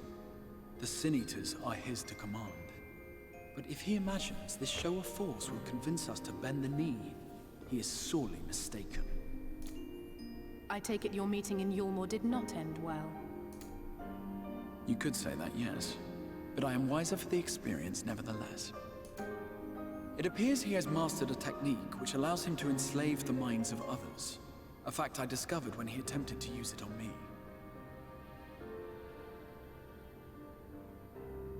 Is he a primal? That would go some way towards explaining the peculiar reverence afforded him by his subjects. There may feasibly be a handful of true believers among them, I suppose, but it would not surprise me if the vast majority were in his thrall. Had I not anticipated his treachery, I might well have joined them. But seeing his invitation for what it was, I sent a glamour in my stead.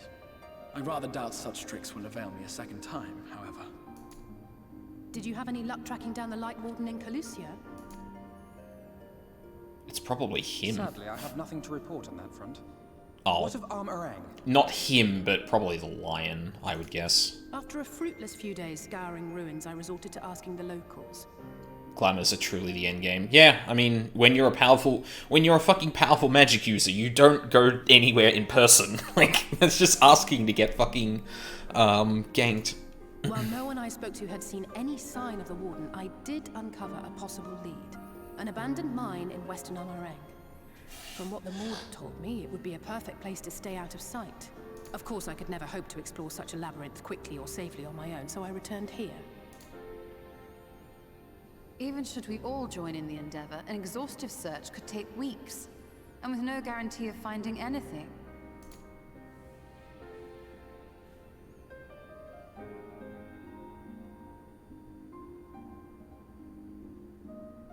The Wardens harbor vast reservoirs of primordial light, do they not? Far beyond anything found in lesser Sin Eaters. And isn't it true that the Oracle could see the light of a Sin Eater from miles away? Surely a Warden would seem like a blazing beacon by comparison. To the real Oracle of Light, I mean. The real Menphilia.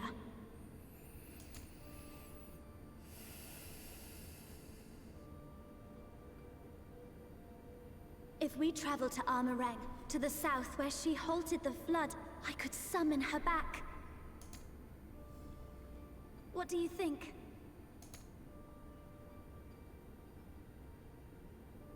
Don't. Don't what? Do what I can. What we both know is right. Do not presume to know my mind. You have no idea what you're proposing. But I do. I know why you never said anything. Because you thought you could keep me safe by keeping me in the dark. And maybe I thought so too.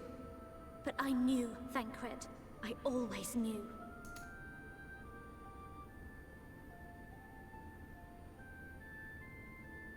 Oh, I see. I thought you were a rather underwhelming reincarnation, but it all makes sense now. Go on. The Oracle lies dormant within you, doesn't she? But to draw on her true power, you must become one, both body and soul. To wit, one being must consume the other. Who shall be the lucky winner? This doesn't concern you, Ascian. But it plainly concerns you. which is why your heart is ready to burst out of your chest. Despite the raging tempest in your bosom, however, you have never once opened up to your young charge. Now, why would that be?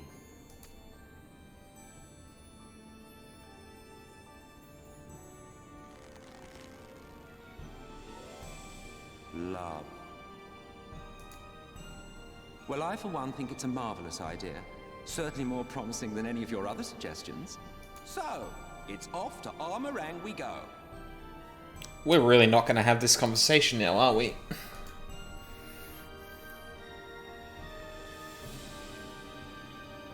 I'll meet you at the gates.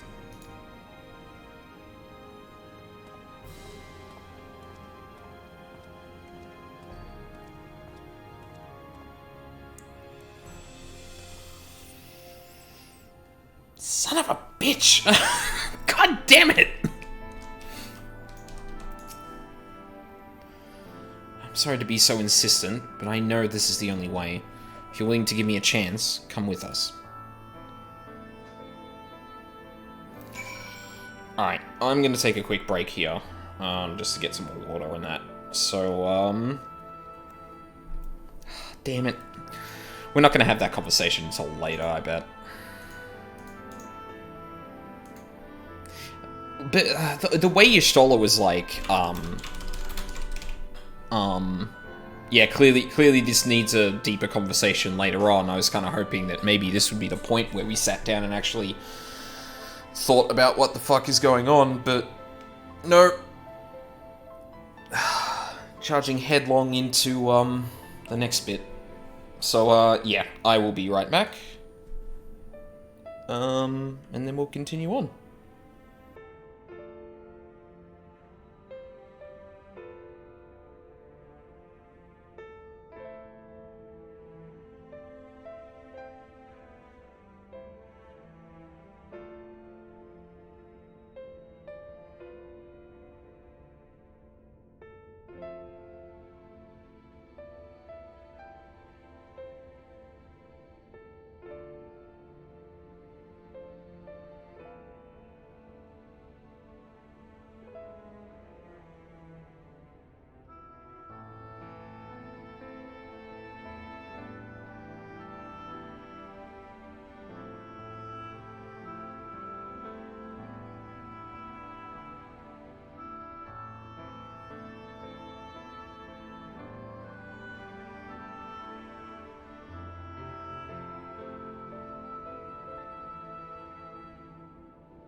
Okay. I'm back.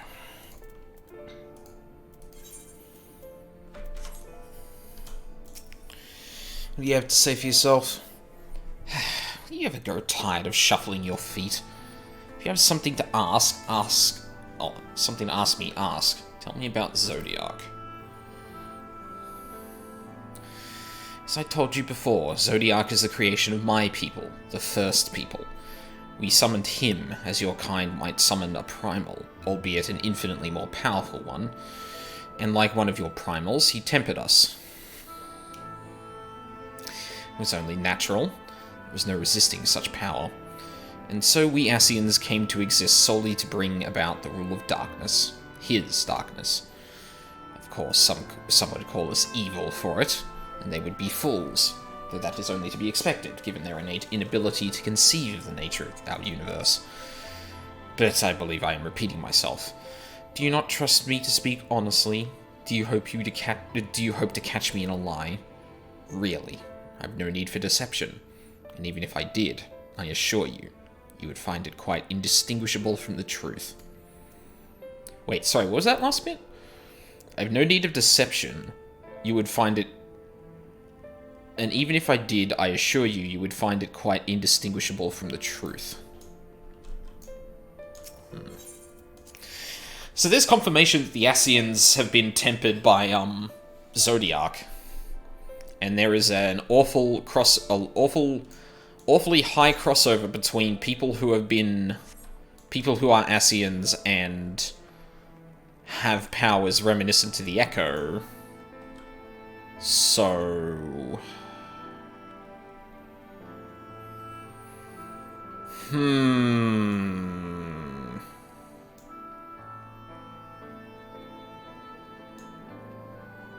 Big fucking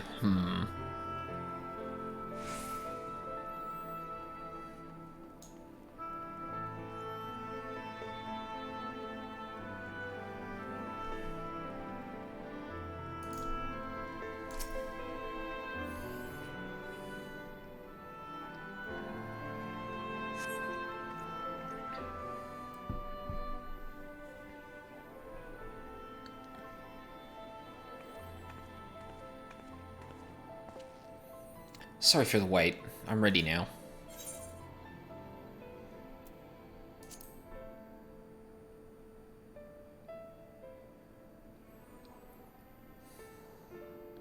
Look, no matter what happens to me, I'm sure that I don't want to go back to being who I was.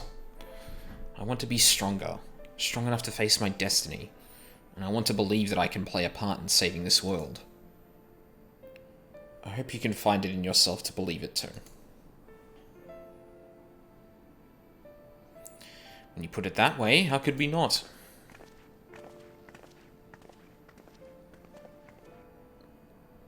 It is your decision to make. Just be sure that you are prepared when the time comes.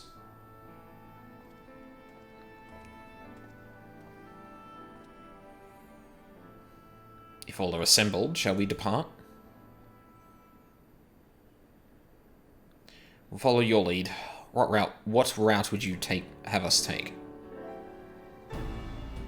About that, there's something I neglected to mention. I saw a Yulmoran airship coming into land over Armarang while I was on my way back to the Crystarium.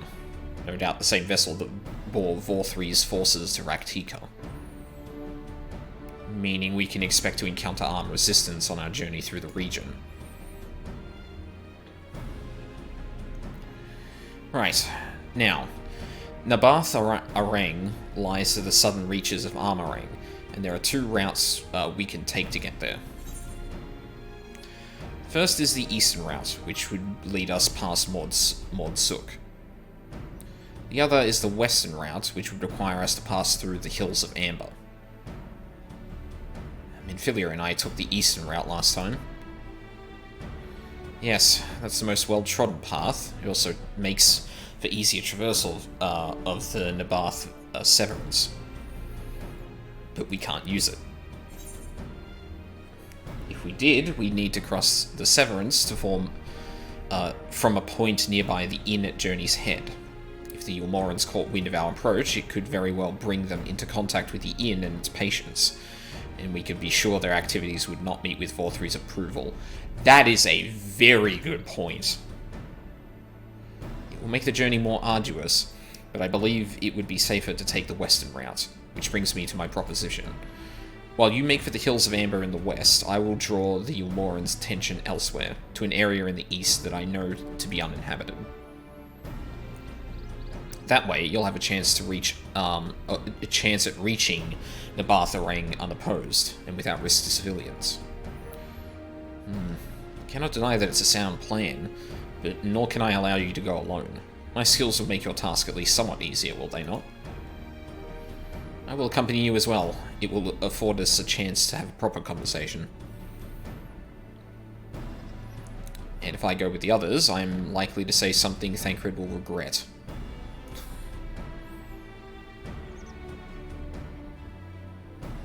That animation was sped up again. Well then, we'll leave the work of distracting Vorthri's forces to you.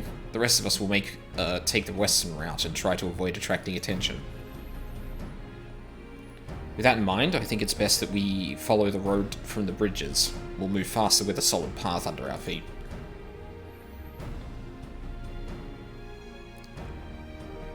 We'll borrow a few ammo for our own journey.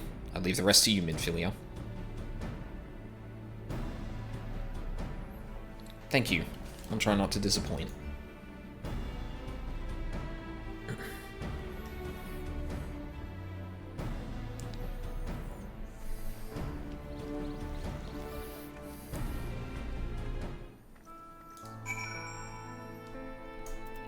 Where are we going now? Ah, okay. South out of the Crystarium. Oh.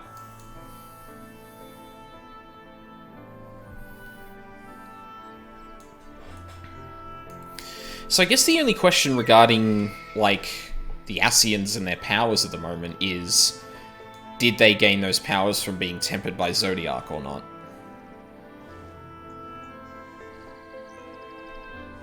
Or is that a different phenomenon?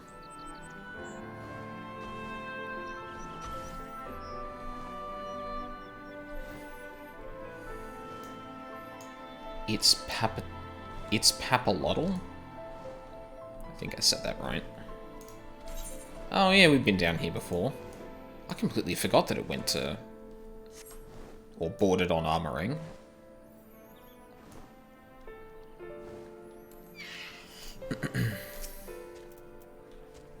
There you are. The gate leading to Armorang is just up ahead. In all the time I've been here, I've never ventured into the Hills of Amber. Not that I'm particularly intimidated by new lands at this point, but we have more than enough reasons to be cautious as it is. Keep an eye on Minfilia for me, would you?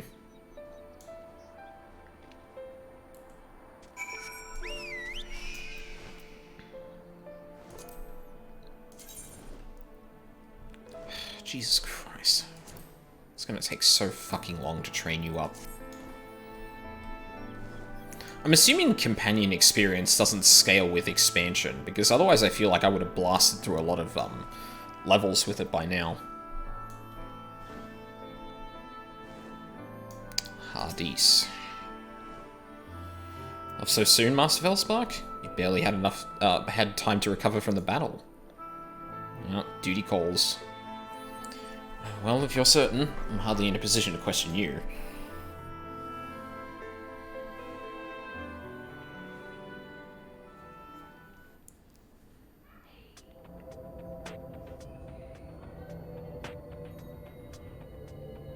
Take comfort in the bonds you share. Accept the pain when the time comes to part. Press on, for joy and sorrow walk hand in hand. Beyond Mount Garrick lie the Hills of Amber, beneath which run hidden veins of mineral wealth. Or ran, at least. Mayhap they are spent. Or mayhap the ringing of hammers can yet be heard below.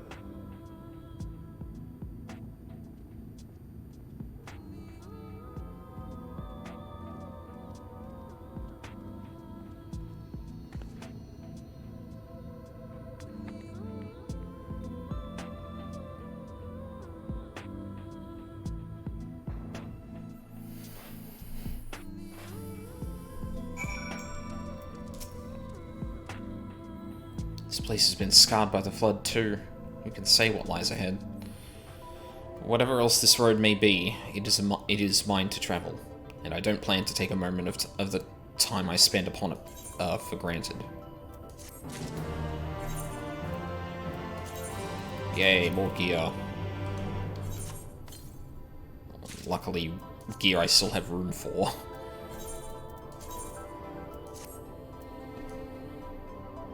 What the fuck?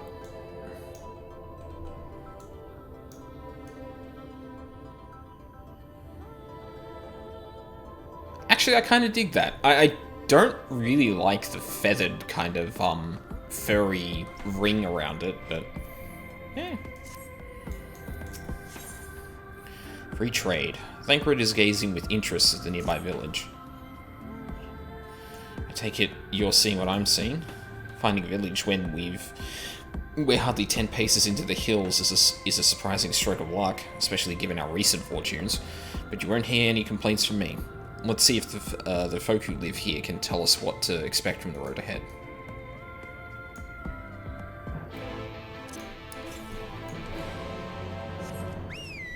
182 southeast, so it's still a fair distance away. Ooh.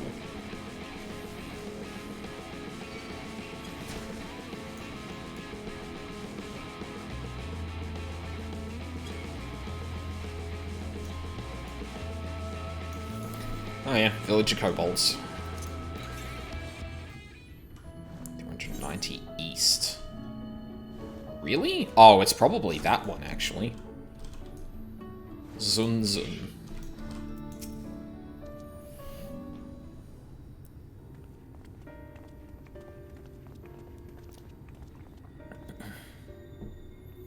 You sell? No. No, you are no merchant. But then, why do I know your face? Oh, I remember. You spent Vobert gold.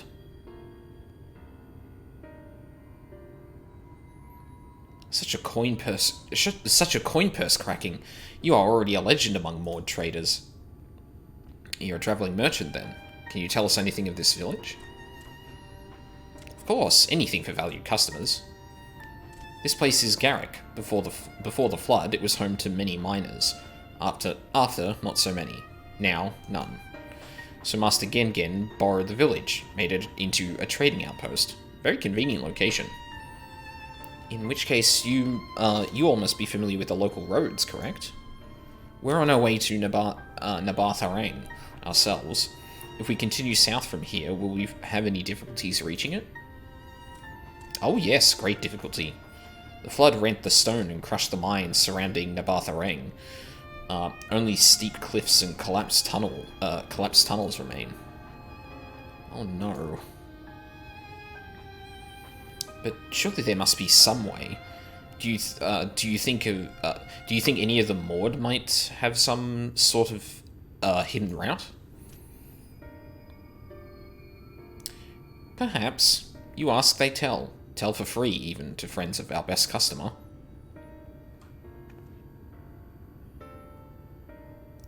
Wonderful. Thank you for your help.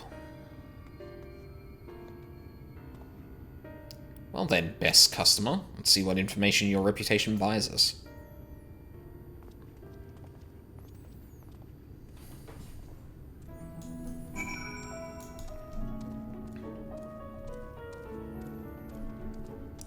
Question the Maud of Garrick.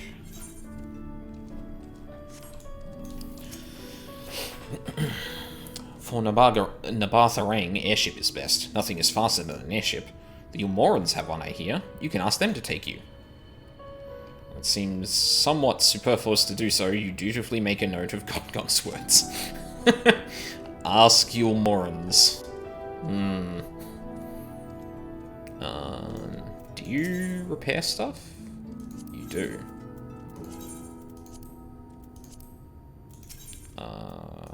No shit. You do sell Gishel greens. Okay, good to know.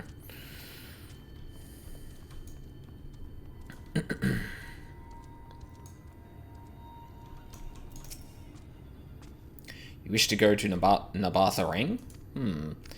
There was once a way, a gondola down the cliffs, but it was built for those who had left something behind that they wished to retrieve. Now there is nothing left, and no one to use it. You may search for it, if you like, but I doubt that its rusted wires would bear your weight. You hastily take down a memo regarding the gondola on a spare scrap of parchment. Alright, so there's one more person... Maybe in here? Yep. Sulsul. Oh, that is a surprise. Not many bound for Nabatharang these days. I do know of a trolley that once went there. It used to travel between all the settlements and mines of the Hills of Amber. It is locked behind a gate, however. I assume that will have kept it from being stolen or damaged, but it also prevents it from being of much use. You take down information regarding the trolley on a wrinkled piece of parchment before stuffing it unceremoniously back into your bag.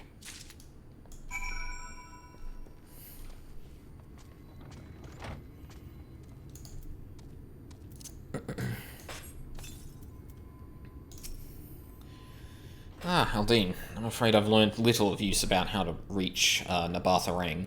The Ulmoran presence, though, that's another matter. Apparently, though their army is definitely in Armorang, there have been no sightings of Ulmorans at all in the Hills of Amber. Perhaps we can take that as a sign that Alisay's plan has borne fruit.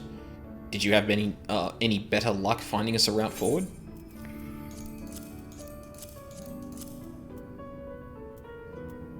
Airships. So these are our options. Well, what do you think? Gate aside, the trolley seems most feasible. It does seem to be the least risky of our options, and I can't imagine one gate is enough to thwart you. I'd like to know a bit more about before we dash off in search of it, though. Perhaps Zunzun can offer some insight. The trolley problem. Nice. Zunzun is eyeing you with curiosity. Ugh. Oh, valued customer. Were the other Maud of help?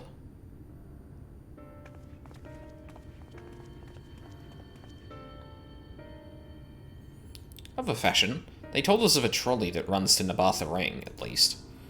But am I correct in thinking that there was a reason you did not do so yourself when we first asked? Yes, the gate, you see. It is impassable. Before there was a bulking thing of stone, the Talos. It opened the gate, they say. But none operate such a thing now. I do not even know if it yet exists.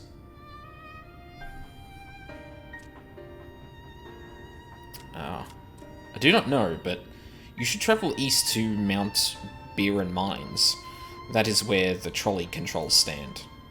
I still see miners from there from time to time. If anyone knows what happened to the Talos, it would be them. Thank you. You've been a great help.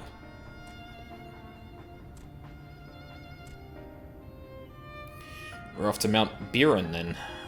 Let's hope that someone will be there to answer our questions. Which class questline is your favorite?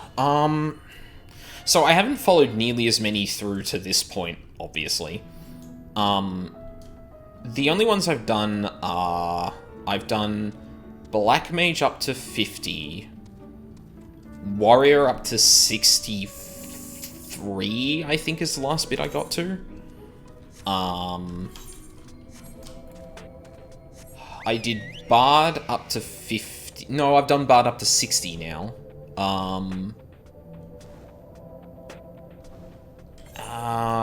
I think there were a couple more I did on this character. No, all of them are overlaps. Because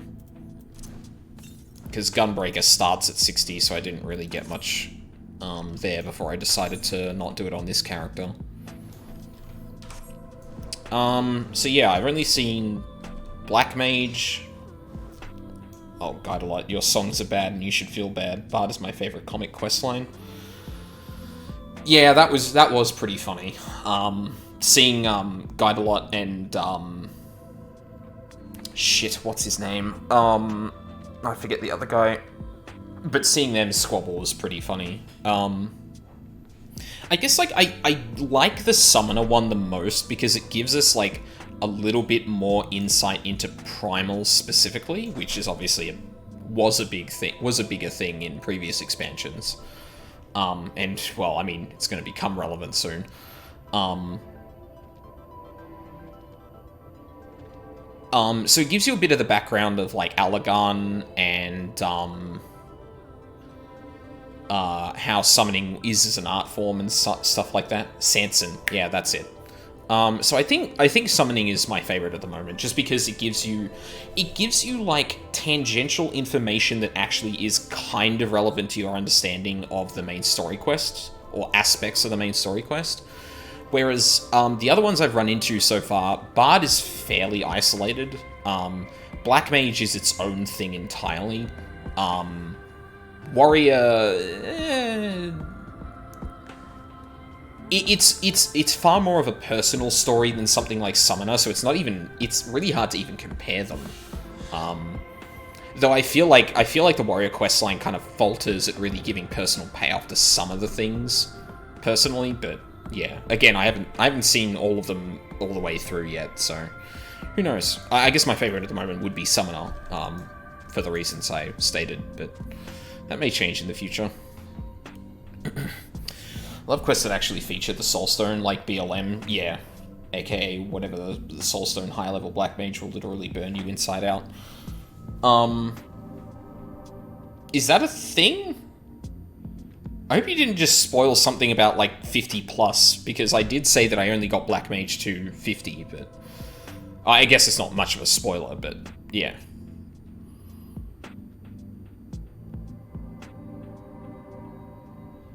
Oh, sorry. AKA, without the Soulstone, higher level black magic will literally burn you inside out. Was that stated in the quests up to 50? I don't actually remember that bit. But, I mean, I'll go through it again, because I'm leveling a Thaumaturge, at least to 50 again anyway, so... the scale of the track is impressive, I'll give them that.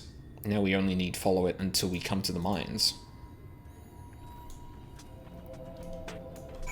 And we'll be going in the direction of the Aether Current. God, I don't actually remember that. Can't remember. It was close to it. If not ARR, it was early HW stuff. Yeah.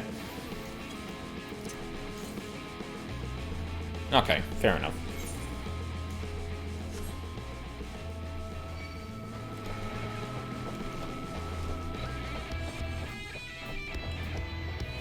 But, like, I guess just for future reference, I prefer not, like, offhanded comments like that unless you're sure it's not a spoiler. Just so I can see all that stuff for the first time. Because the job quests in particular are stuff I might stream after the, after I'm done with the MSQ and up to date and whatnot. So I prefer to be... Like, obviously they're lower stakes in the main story quest, so if I get spoiled on them, then sure, okay. It's not a huge deal, but yeah, I prefer to... not know going in. Gnome? Oh. Okay.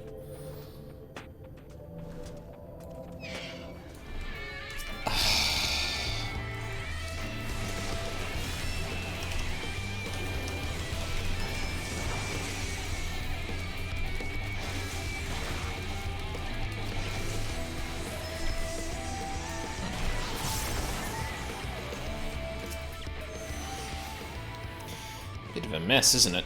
But the mechanisms for dispatching the trolley... Sorry, I have a habit of finishing thoughts without thinking about consequences. Nah, well, I mean, yeah, I get that too, but fortunately for you, you also have to put them into writing before you do that, so... you have more opportunities than me to prevent yourself from spouting...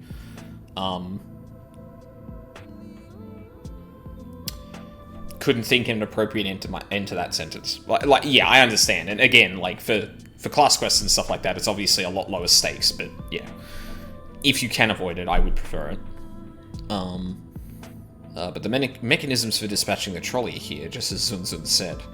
Unfortunately, anyone who might know how to use them is not.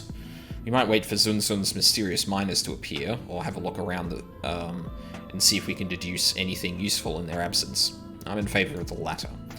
Something near the entrance to the mine's proper court, Uriange's lie. Meet us there if you find anything. Okie dokie. Well, I know there's one thing here I'm keen on. Wait, did this Aether Current really not... Oh, I guess I was pretty close to it. Close to the other one when I did that, and I didn't look at it again after that.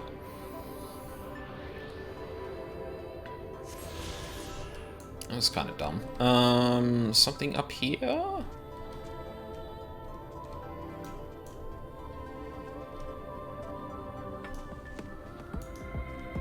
I see the trolley car here, but... God damn it.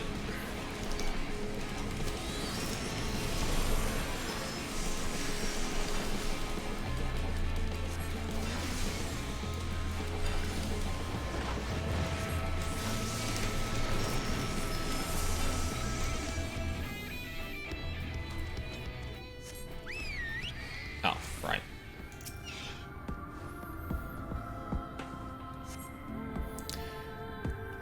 The benches within suggest that this must have been a passenger car. Oddly enough, though it is clearly old, it appears to be well maintained. Weird. Oh my god. But I had dinner with my parents tonight, so I missed the Aldine 3 hours of speculation hypothesis around the bombshell lore info from yesterday. Oh, rip. If it makes you any it's any consolation, for some reason I just did not consider that the Echo or some of the abilities of the Echo were a result of tempering. So when that made a picture for it and everything, rip. Yeah, you did.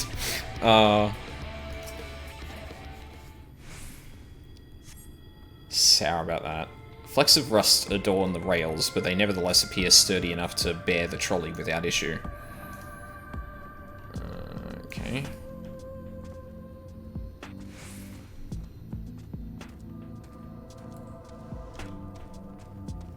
You seem to be within the area I need to search. Someone's been here. The cup is slightly warm, and a fair amount of tea, steeped over long, if the color isn't any indication, remains within. I mean, I guess we don't quite know how hot the area is, so, like, for all we know...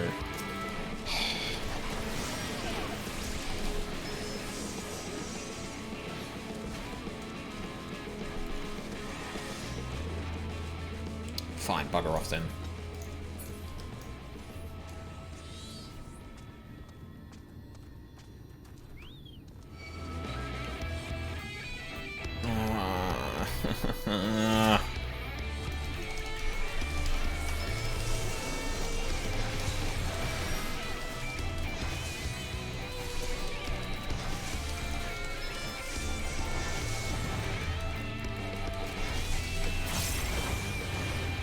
Oh, I thought that would have killed you.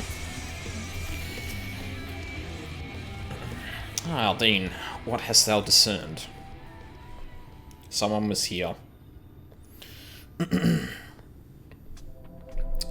I can quickly go over what I kind of thought about. So obviously there's like a broad question of, oh god, should we really be serving Heidelin if she's a primal? But like what I focused on... Oh, it's okay, yeah. It's probably better if you just hear my stream of consciousness from earlier. Yeah, all good. I see. Indeed, thine observations are consistent with mine own. Now let us refrain from further discussion ere our comrades arrive. At 4 AM, while drunk. Yeah. It's an appropriate time for it. Ample evidence of recent maintenance and lukewarm tea besides. The levers for switching tracks looked like they were in good condition, though I couldn't move them myself. No ordinary person could, I think. It is my belief that no person is meant to.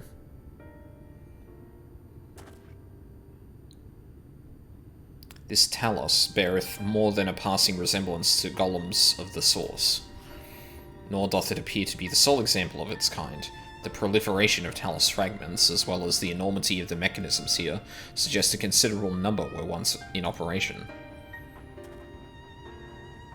Alas, this specimen and its fellows now lie lifeless and broken, and know not how to repair them that they might facilitate our passage through the gate. Without the aid of the Talos, even if thou wert somehow able to unbar the trolley's path, we would still have no means of propelling it. We might not know how to repair the Talos, but someone must. Otherwise, why keep everything else in working order? Whoever is maintaining the cars and rails must know something that we don't.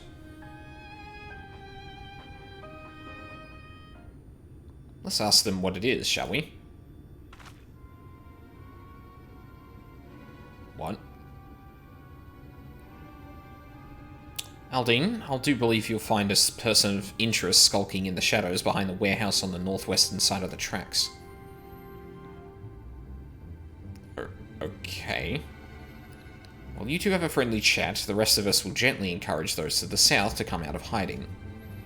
Defend yourselves as necessary, of course, but do try to keep everyone in one piece. Pretend we having a heart-to-heart about 14. Off we go, then. Whoa. I haven't actually looked at his, astrologian thing. I'm sure there's a word for it, but I don't know what it is. I haven't actually seen him use that, or focused on him use that. No doubt he's used it in, like, dungeons I've been in, but for some reason I never, never... Hi, sorry, 1 second.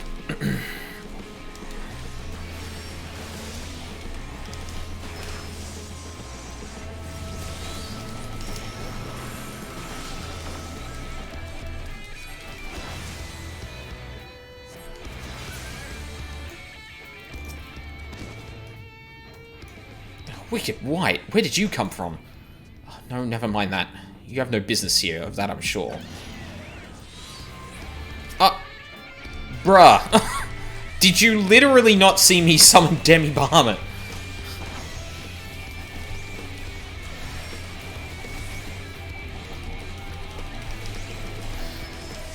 I annihilated a coyote in front of this man, and he's just like, yeah, I can take this guy. I feel bad about summoning Bahamut to fight little monsters. Sometimes. Sometimes, other times I'm like, no, this one in particular I'm making sure I'm summoning Bahamut just to arc-maul them to death. I am aware of the weight of summoning Bahamut against something tiny, but like... Hey. Gotta kill him somehow. I mean, soon I'll be doing it with fucking Phoenix, so like...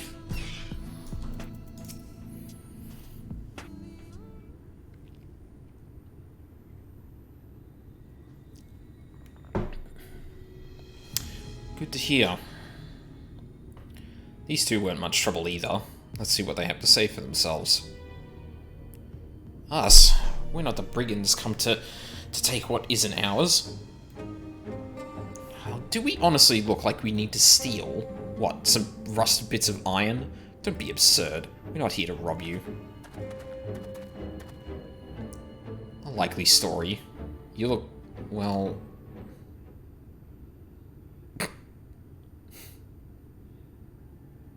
You don't look normal, that's for certain. Yeah, he's not wrong. The only reason you would you don't have any wares, so you're clearly not merchants. Travelers never pass this way. The only reason you would come all the way out here is to strip the machinery for parts. Oh, Taff, I have an idea. What if, once upon a time, a lovely lady of noble birth ventured forth in search of her lost love, joined by her two most loyal servants, sworn to follow her unto world's end? On their journey, they met a sorcerer as ancient as time itself. Moved by the lady's devotion, he offered to be their guide, and they turned up here somehow. I can only assume that you're being intentionally obtuse, but in the unlikely event that that's a serious conjecture, no. I suppose I am a bodyguard of a sort, but we have a rather larger concerns than fairy tale romances. Though I would fain hear more of this ageless sorcerer and his heroic deeds.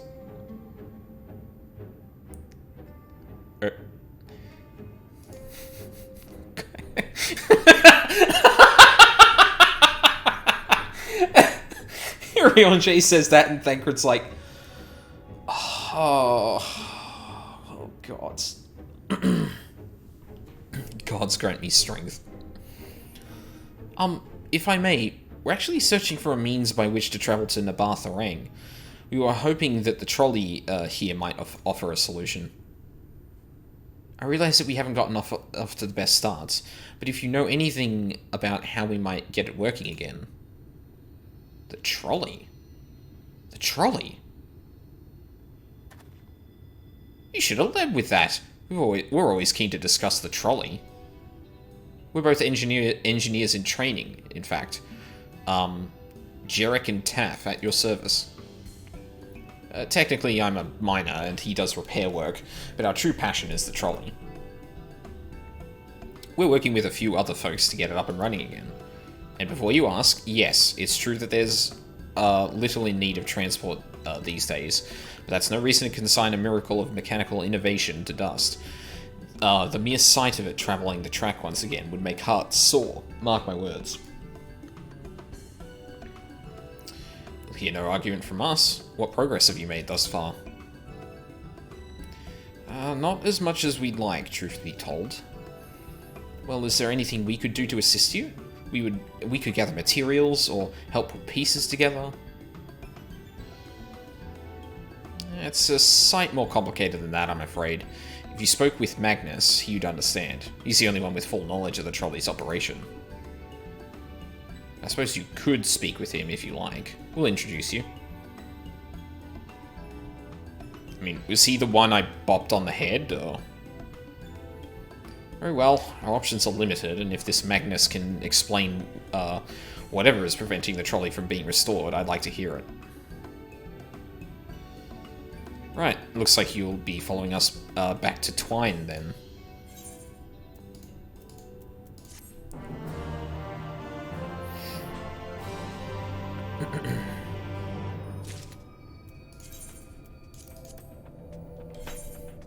Alright, let's see how the chest looks.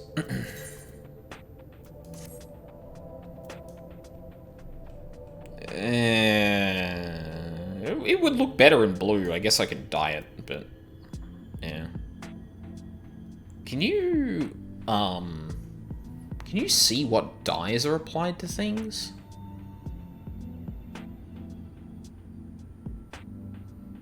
No, not really. I mean, I've got dye, but... Oh, yeah, okay, and that's the thing that's affected. Sure. Oh, I see, right. Right.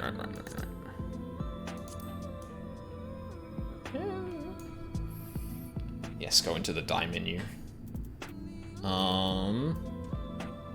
Wait, did that actually tell me what it was?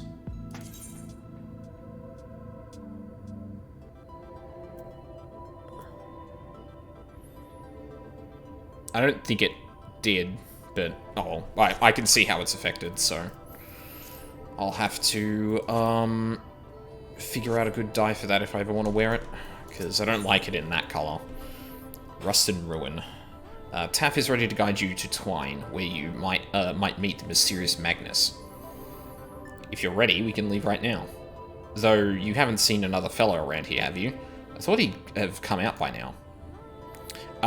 Yeah, I thwacked him. You think he'll be alright? That's... well, I suppose we did force your hand a bit. I'll have a look, just in case. You go on ahead, Taff. Alright. Looks like it's just... it looks like it'll be...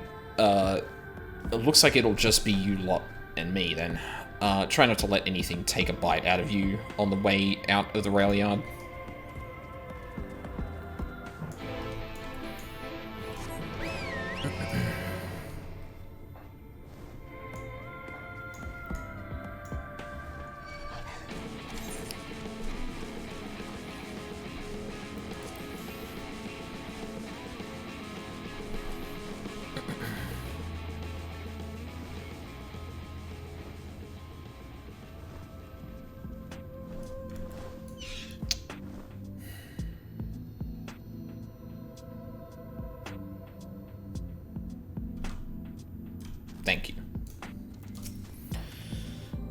Oh, I guess it's Thaf, not Taff.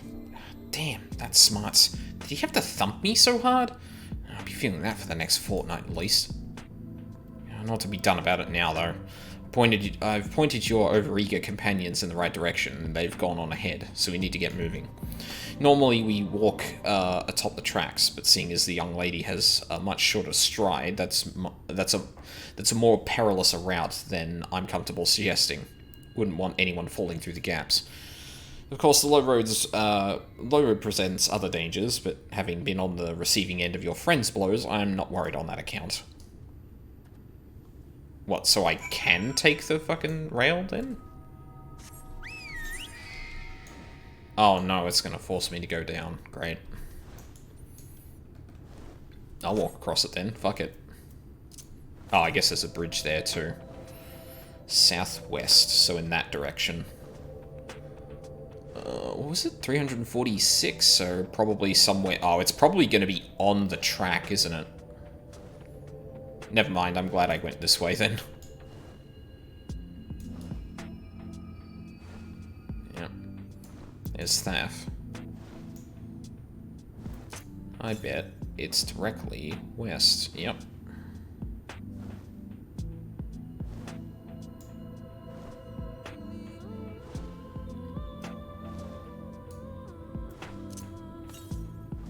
Yep, there it is.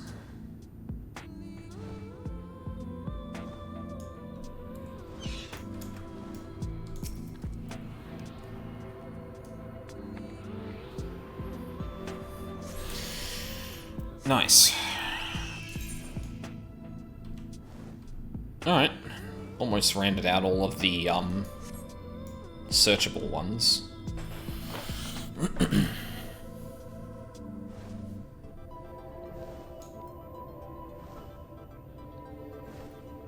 Oh, wait a sec. Probably easier to, or shorter to take the bridge.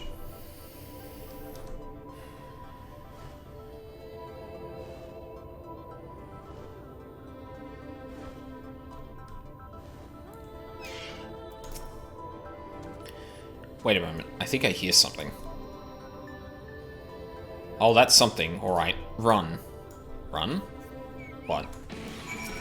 Oh. Yeah, whatever.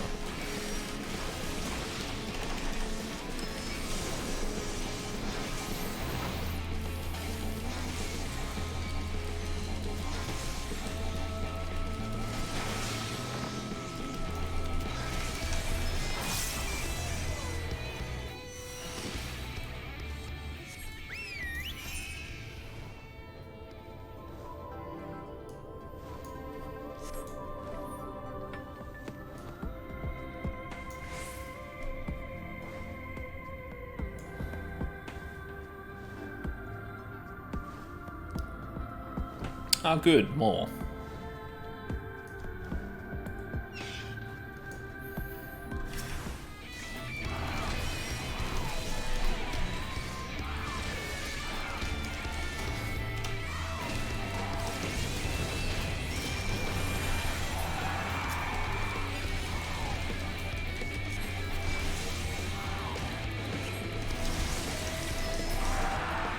Aw, damn it.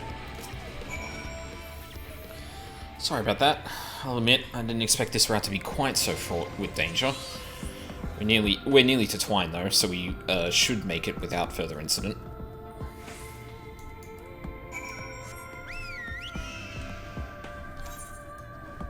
Much more of the map we've got to go. Okay, so basically this is the equivalent of moving from here to Mordsuk.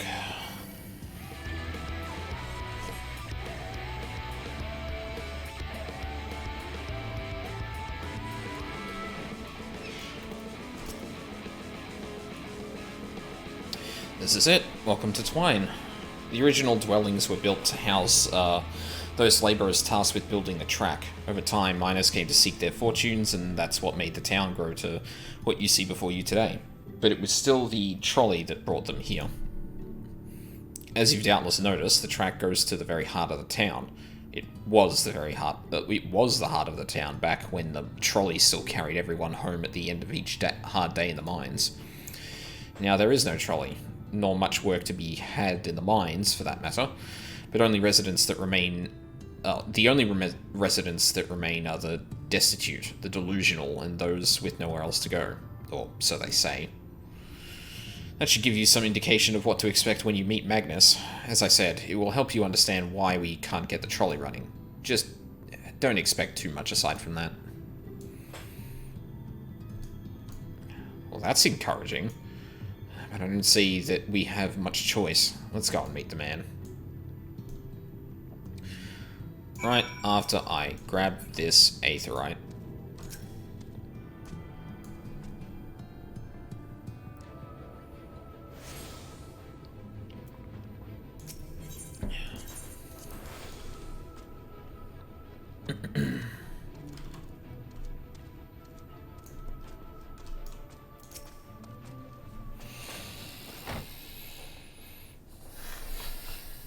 Oh dear.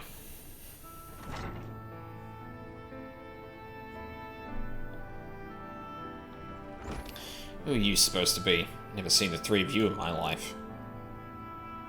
Or the four of you. Wicked white. If you're going to bother me, at least have the damn courtesy to stand still. Methinks this one is deep in his cups.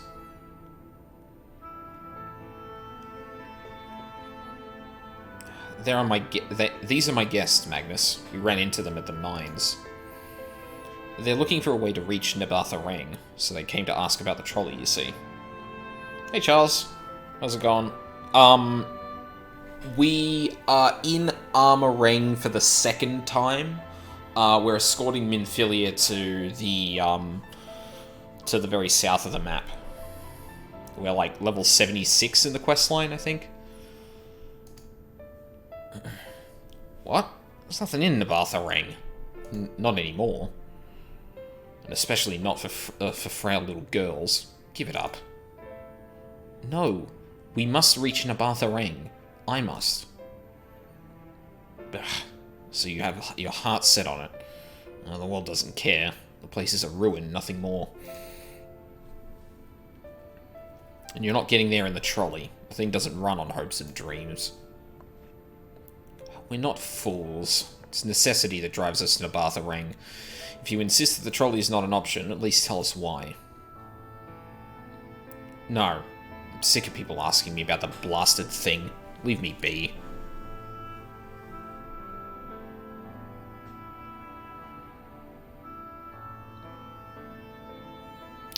We'll speak outside.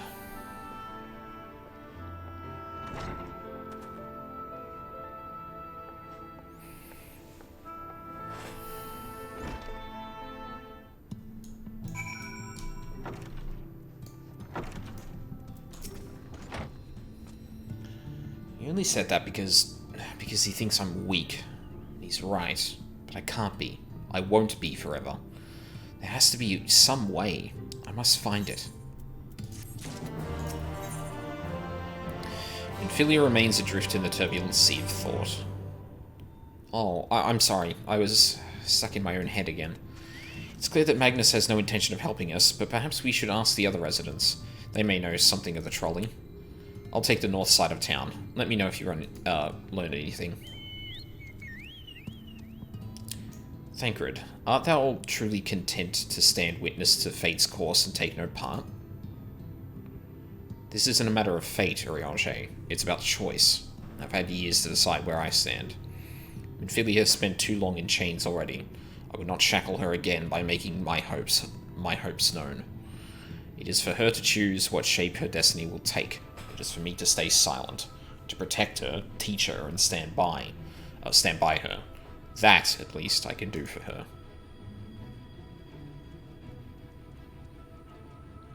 So be it. Come, let us make our own inquiries. Okie dokie.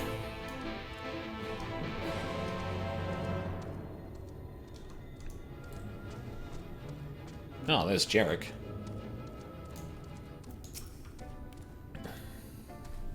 Oh, there you are. You'll be pleased to know that I got our friend back home with no trouble, and he's just fine.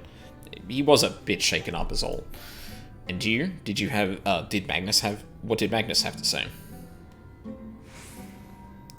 Ah, I did have a faint hope that your need might prompt him to action where our interest is not, but I suppose that was foolish of me. I'm sorry that we couldn't be a help, though. I could at least show you the trolley car we have here, if you like. You could give it a stroke or two. It has some very smooth wood. You mean to say you're not giving up? Even knowing that Magnus is... Magnus? I don't see much point in you're being stubborn about it. Though, perhaps stubbornness is exactly what this situation calls for. Can't forge iron without an anvil, after all. I can't imagine that anything you try will work, but if you're certain you can help me make preparations in the event that it does... Oh, you can help me make preparations in the event that it does. To that end, take this toolbox. We're going to inspect the rails. I'll have a look along the tracks for anything that's in need of repair. You bring the tools and be ready to hand them to me whenever I stop to work. Okay.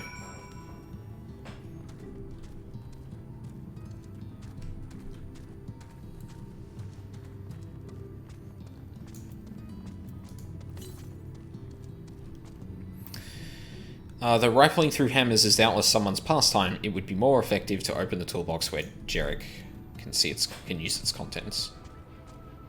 Alright, game.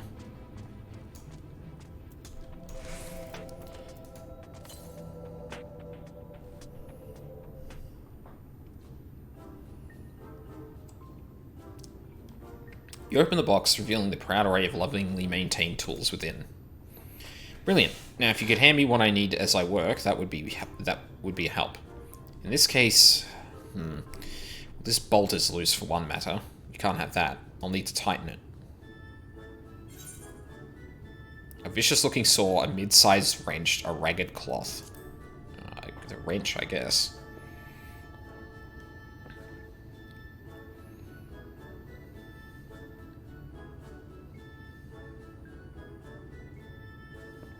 Thank you. This one will do nicely. Now give me a moment, and...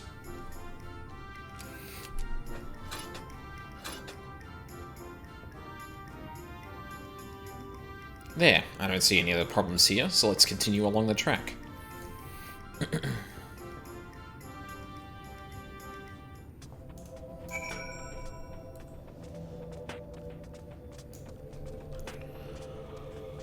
Oh. The start of this area is definitely a bit slow, but I guess that kind of makes sense, because the place is kind of fucked. Huh? Oh, it's someone else there.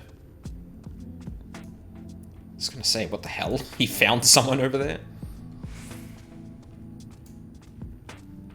Oh, I actually haven't been checking my bloody compass again. 356 east. Okay, well, that's gonna be the one that's, like, right here, at the back of Mordsuk. A bit concerned about this lantern post. Yeah, right. I was supposed to do that.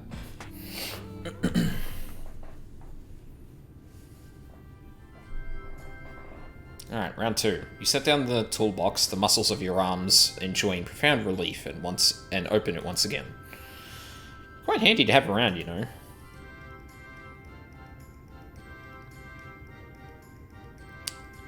As for the lamp here, these aren't often necessary these days, but if we're going to do this, we might as well do it properly. And if, by some miracle, the night returns, as it did in Lakeland, well, it's a nice thought.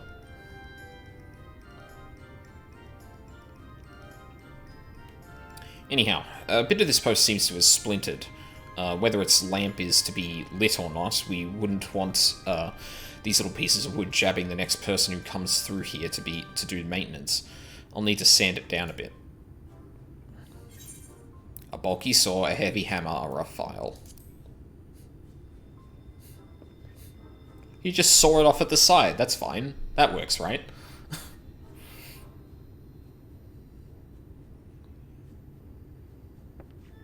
Yes, a wood file's perfect. Let me even this out.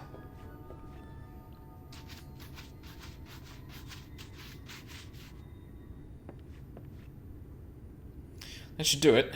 I'll bring some varnish along next time to finish the job. I haven't spotted any other problems, so we can move along now. Unless you'd like to take in the view of the tracks from here for a bit longer. It's breathtaking, I know. Mining has always been the primary vocation of folks in the Hills of Amber, you see. But after a certain point, they dug up everything that could easily be reached and carried back by manpower alone. It was then that the Nabath Empire struck upon the idea of the Talos, which they had seen at work abroad. At great expense, the Nabath brought the Mistel engineers who specialized in Talos here to the hills, and wouldn't you know it, the mining industry picked right up again.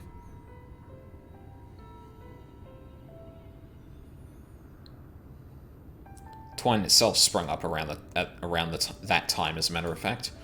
It was named after the entwining of tales, the fruitful cooperation between the native Ronso and the newly come Mistel.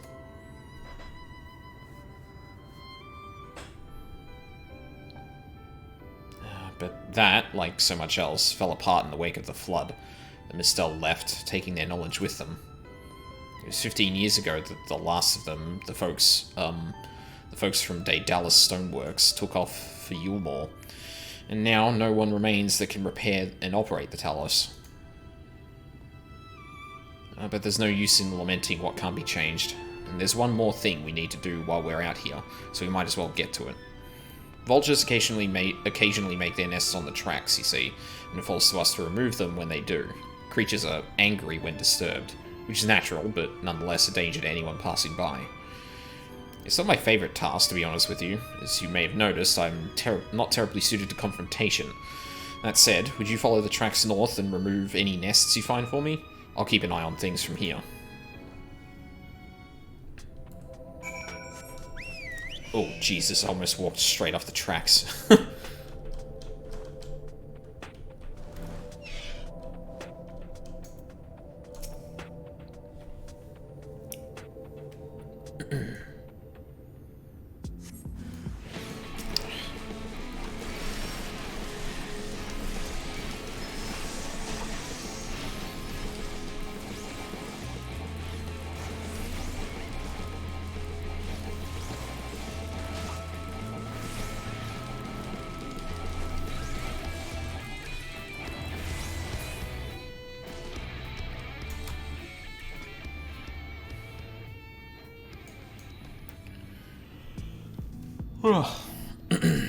Excuse me. A little bit more tired tonight than I usually am. Shouldn't have done that when I was going to take a drink. That was dumb. That was also dumb. That was dumb too. Oh my god. Order.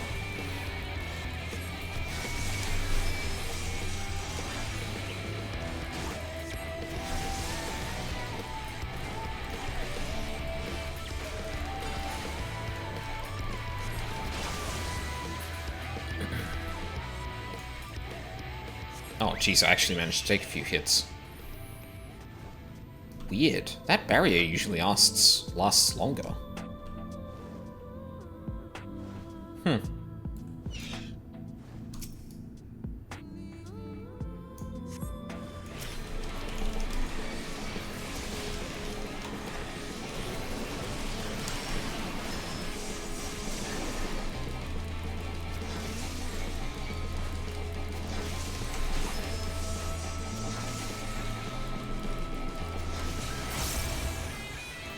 Oh.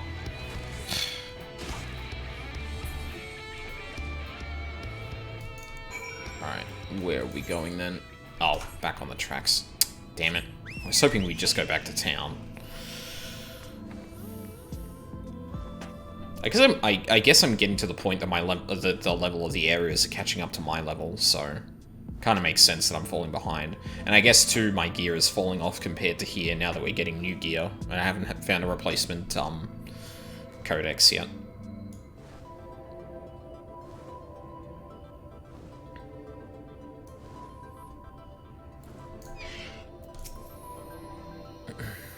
Thank you. That should be everything taken care of. In return for your help, I'll tell you a bit about the trolley. Nothing that can get it started again, though. As I said, the only people who knew how to repair the Talos are long gone. When they left, the life began to bleed out of the town. The trolley's tracks rusted and its cars fell into disrepair. Now, I was born in Twine, raised there. My first word was trolley, damn it. And those were the worst years of my life. But then, about 7 years passed, Magnus and his wife returned to us.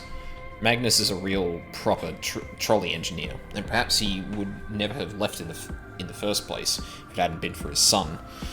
As you're well aware, Armorang is hardly the safest place, and Magnus wanted his child to grow up away from its dangers. It didn't help in the end. The Sin Eaters got the boy. Isn't that always the way? The child had always said that someday he wanted to see Magnus's trolley running again, so in his memory they returned to Twine, started fixing those rusted rails and broken cars, and it was all going well for a time.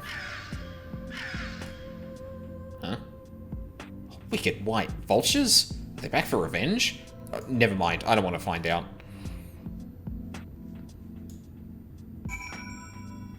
What? Oh, okay, he just ran. I thought I'd have to fight another one, but no, he heard vultures and went, nope. I mean, I guess I can't blame him. He doesn't have the ability to summon, like, Bahamut whenever he wants.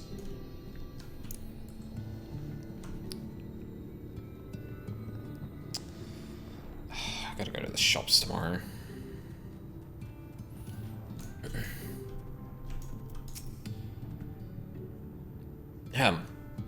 Nice work out there. And now you know the story of the trolley. Won't do much good without Talus, though. If there was even a single one that still functioned, things might be different. But, well, here we are.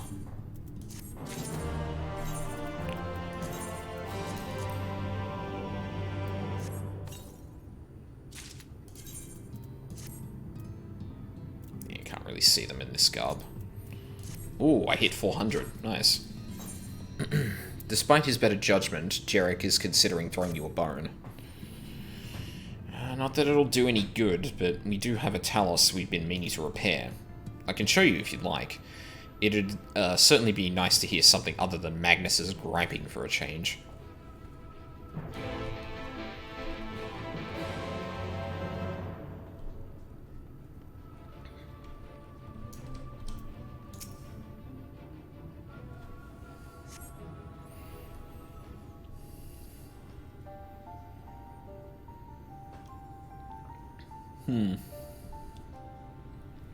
Truly a most vexing state of affairs. I thought mayhap a closer examination might yield something of value.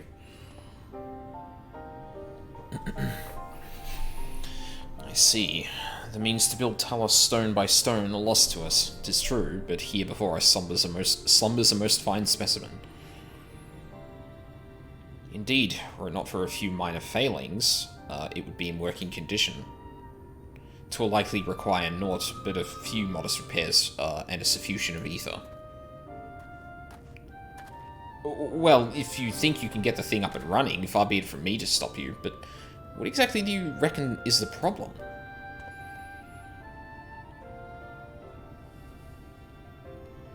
I should stress that I have performed only the most cursory of examinations, though such arcane constructs are not wholly unfamiliar to me. As I did suspect from the first, it is host to a network of veins through which ether floweth freely. Or so it would, were it not for several fractures which now impede said flow. How in the hells did you get all that from just a glance? I take it you've thought of a solution as well, then? To bridge these fissures requireth a material highly conductive to ether. Once in place, I believe it will be possible to restore the Talos to life. Might I prevail upon thee to acquire that which we require? Not far beyond the walls of Twine dwelleth a creature of living stone, the Debitage. Full sure am I that stone from such a being would prove most suitable to our needs. Alright, I'll go smash a few heads then. Very good. I shall have Thancred and Minfilia attend me in the remaining preparations. I spied but 3 obstructions to the flow of ether in the Talos, and thus would I ask you to provide 3 stones to the Debitage. All else will be made ready upon thy return.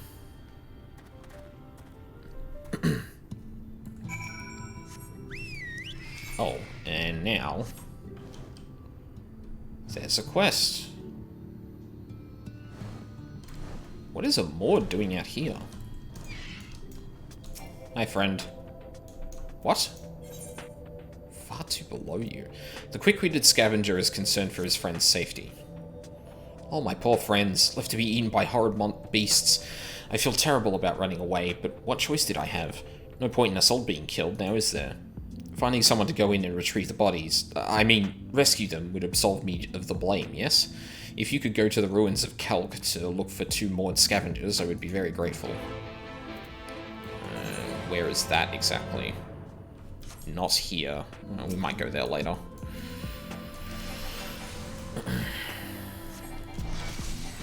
Oh my...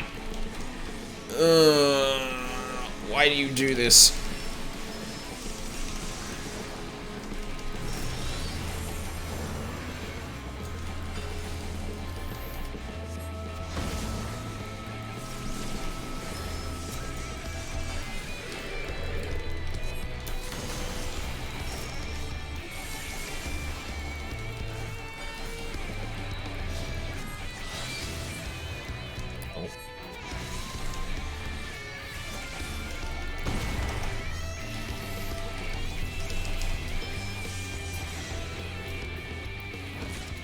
Shit. Can I get to another one in time? Probably not. Damn it. Fuck me.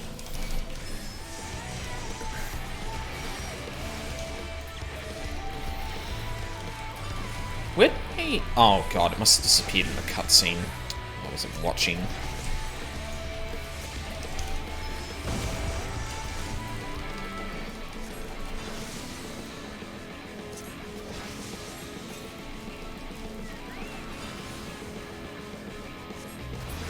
God, it's like the one time I'd also get companion experience too, and it manages to fucking disappear.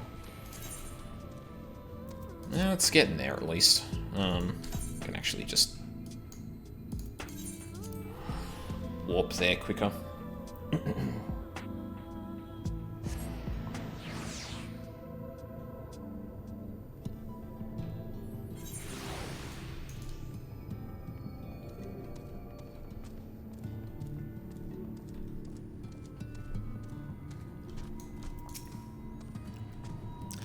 Thancred and Minfilia will return erelong with the remaining supplies we require. Didst thou succeed in procuring stone from the debitage? You sure did. Chunk of rock taken from a debitage. Fine specimens, one and all. You have my thanks. We now need but wait for Thancred and Minfilia's return.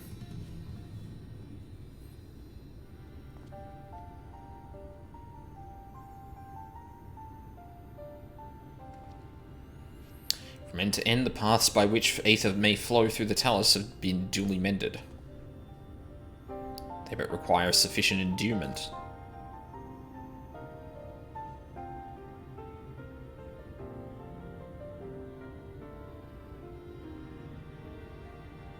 It's not moving. Strange. The core refuseth to stir. I figure the condition of this talus is more dire than I previously surmised. As a heart driveth blood through a man's veins, so doth the core ether. So doth the core ether throughout this massive frame. Failing its repair or replacement, the talus cannot be restored. So it was the heart after all. Thou didst foresee this outcome? Well, no, not exactly. We never gotten this far in trying to repair it, so we had no way of knowing the heart was the real problem. We tried to find another, in case things turned out as they are now, but... Jarek? This isn't really my story to share. Please, Jarek, if something went wrong, maybe we can help.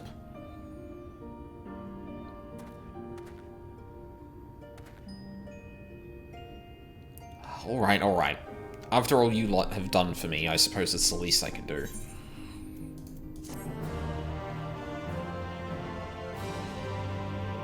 I assume this is where Magnus comes into this particular tale. The truth hurts. Jarek may come to regret his next decision. Right then. The talus Their hearts cannot be made of just any stone. You need a special sort with sufficient ethereal conductivity. Both it and the other materials used in the construction of Talos bodies are mined in the same place. That place, of course, being here, the Hills of Amber. And it was 3 years ago when she...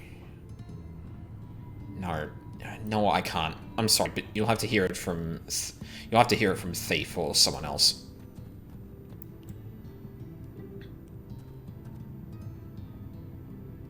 Back to the tavern, then.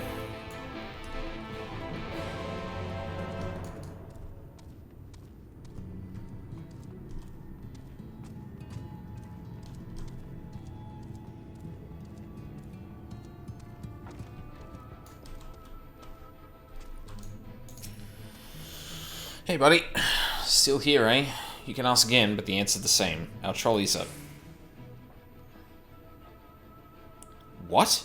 Oh, God damn it, Jarek. You could have at least finished so I wouldn't have to clean up your mess. Seeing how you made such quick progress in fixing the Talos and all, he was probably thinking you could help change things around here. And I think he may be right. Gather your friends and I'll tell you what you want to know.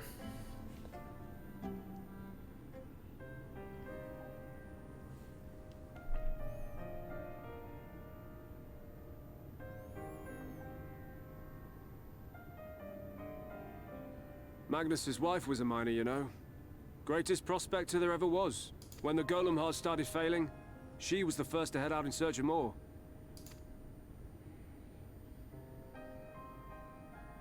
Problem was, most of the veins ran dry ages ago, and finding fresh ones to tap's only gotten harder. But she wasn't one to be deterred. She just kept digging deeper and deeper. And then the mine collapsed.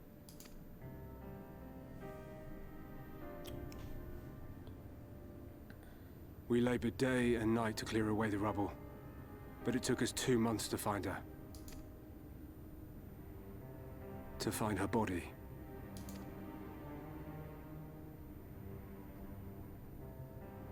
Two months is a long Magnus ass has never time. been the same since.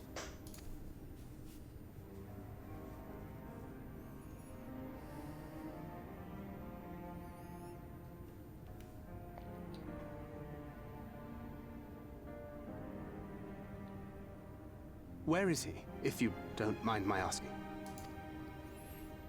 Ah, yes, well, if he's not here, there's only one other place he'd be.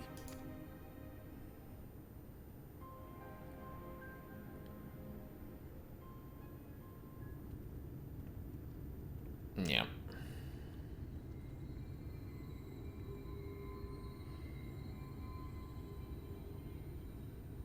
Now, Thancred, you don't exactly have the best record with dealing with people who have dealt with loss. What? Oh, you again. How many times must I tell you? The trolley won't run! We'd be better off dismantling the damn thing and selling the parts for scrap. Well, at least he has a record of being very blunt with people. Now, piss off back to wherever you came from. And don't let me catch you around here again.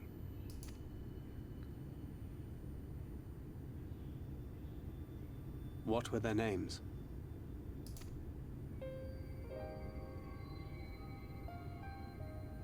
My son was named Skuli. My wife, Agna.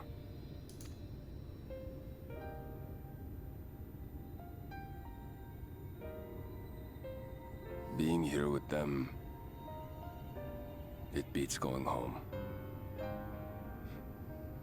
Home stopped being home when I lost them. I thought to try and drown my sorrows, but somehow, the bottle's never deep enough. No bottle is. Believe me, I know. You've lost someone too?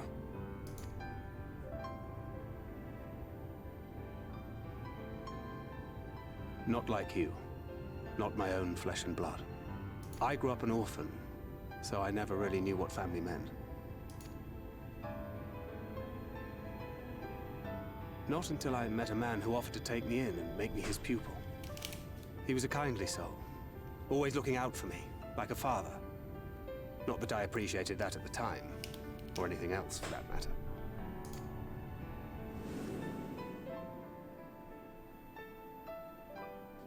But I finally had a family. And then I robbed a young girl of hers.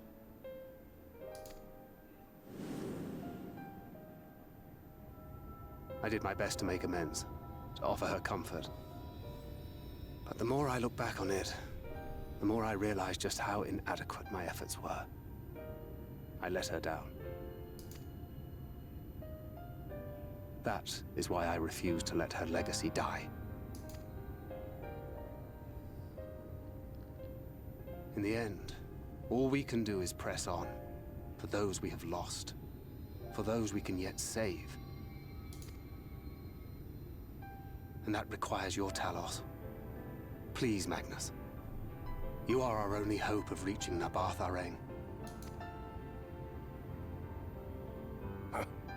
What rubbish.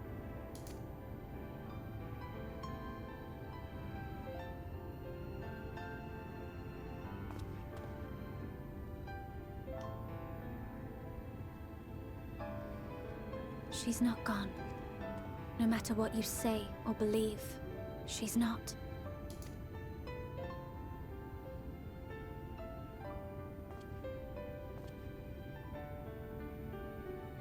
We can still bring her back.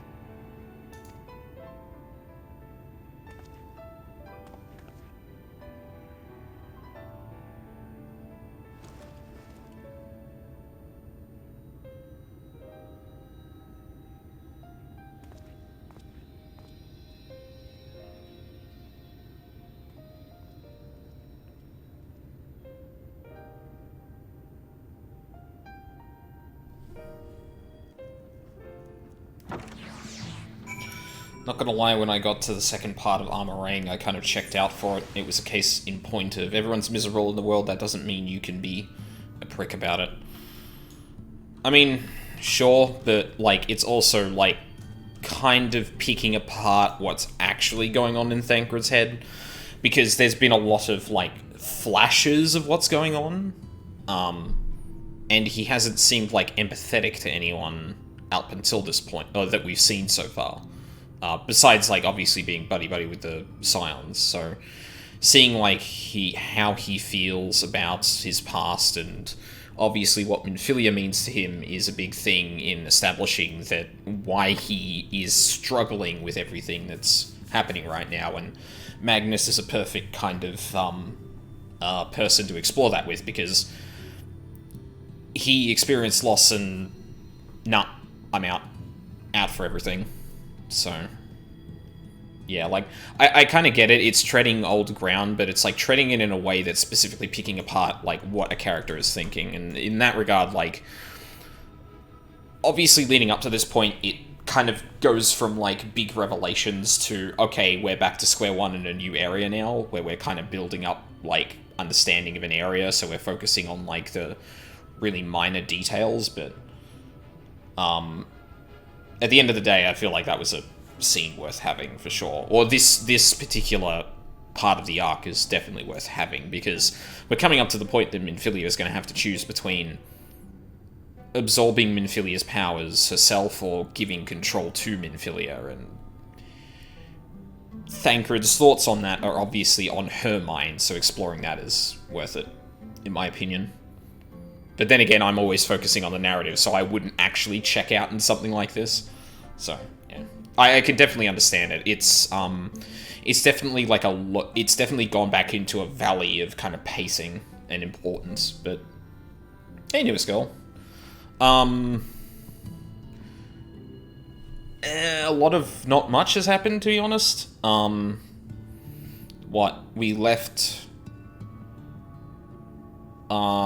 We left, oh, well, I mean, there's a few revelations that I'll probably leave until, to the VOD, because abridging them is probably not going to do them justice. Yeah, we're at the Return to Armorang now, so we've gone from there to there. Full well do I know the pain of loss and how heavily it can weigh on one's heart. Nevertheless, there is but one way forward. We must needs procure a new heart for the Talos. Thafe, knowest thou any location wherein we might find the stone we require? No matter how scant the possibility, we would seize it. I told you near all the veins we had tapped dry years ago. Though I suppose, if you really wanted to try, you may find something at Nuvi's leavings. It was opened well before Talos became commonplace, which is why the mining there was never quite as deep. When you get there, look for Guthjon, and tell him I sent you. But don't be surprised if he tells you the same thing. Thine assistance is most appreciated. Aldine, I think it best Thancred joined thee in this search. Though he would be quick to deny it, his heart is in turmoil, and his thoughts clouded. 'Twould be unwise to ignore his distress. Agreed. Where the fuck did Thancred go? Oh, he's just around. Oh, there he is.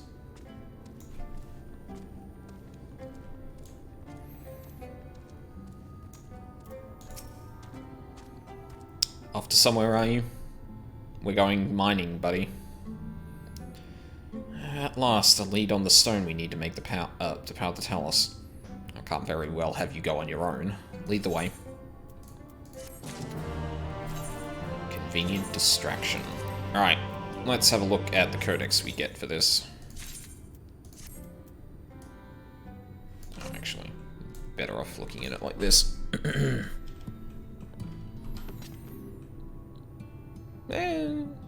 It's neat. I like the quill. That's a nice touch. But yeah, like, unfortunately, the crystal one we had before is just, like, too much of a looker, in my opinion. Thancred is tired of waiting around. I'd say we're long overdue for a good turn. I can only hope the gods feel the same way. Now, Nuvi's leavings was to the south, was it? Let's get going.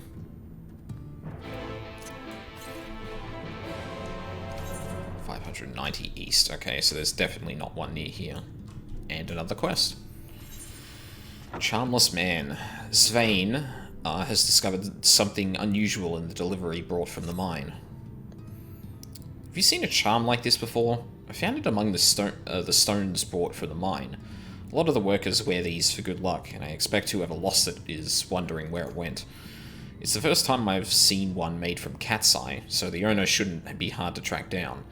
I'd go and look for them myself, but I've got too much to do here. Would you be able to go in my place? The graveyard keeper is quite knowledgeable about charms and whatnot, so it might be worth asking him. Crystal set is some quality glamour for most jobs. The Dark Knight Greatsword looks kind of poopy though. Oh, that sucks. I guess it doesn't really suit Dark Knight. If it's all blue crystal, that kind of makes sense, but... Hi. What's that you have there? Made from the precious stone known as cat's eye, rather than an actual feline eyeball, which would be a poor choice for a variety of reasons. Fuck. It's not all bad. Dark has more than a few cool weapons to pick from. Oh, I'd imagine so. Yeah. Like, given the amount of sources you have for procuring a lot of, like, weapons and, armor, something would stick eventually, you know? Oh, yes. Cat's eye charms. Like, cat's eye charms like this were once used to ward off misfortune. The tradition began with the Church of the First Light, and the gem represents their patron deity. Even though no one follows that old religion anymore, some of its customs remain, especially among the miners. You don't see many this exquisite, though. I seem to remember the fellow with an eye patch kept a similar charm around his neck. It might even be the exact same one. Never caught his name, but he's not hard to miss. The last I saw him, he was leaving to mine Nuvi's leavings with some of the others. That's exactly where we're going, so that helps. The only jobs that are limited in glamour are gunbreaker and dancer because they're newer. Yeah, which makes sense. If I see an 80 Dark Knight using any weapon that isn't the 80 AF weapon, I lose a bit of respect, because guts. I mean... Dark Knights can be not guts. As well. There are more options than just that. You know what? Fuck it. While I'm here, I'm gonna go exploring and find that Aether Current. Because I'm probably not going to come back here for a while, so... I can always teleport back to Twine, too. Should probably make it shorter. I'm rocking the relic weapon right now, lol. God, I could... Oh, it's gonna... I need to pick out, like, some relic weapons that I like for some of the jobs, because, man, there are a lot of steps for all of them.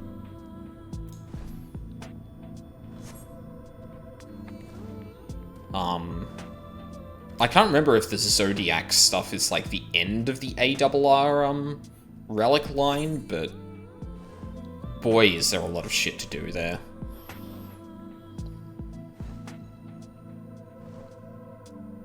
It kills me there isn't a crafted Sophic weapon for Gunbreaker, since that's my other tank, or what my other tank uses. Unfortunately, all that shit's going over my head. Sorry. But I guess I'll find out what they stand for eventually. Our Lady's Feet.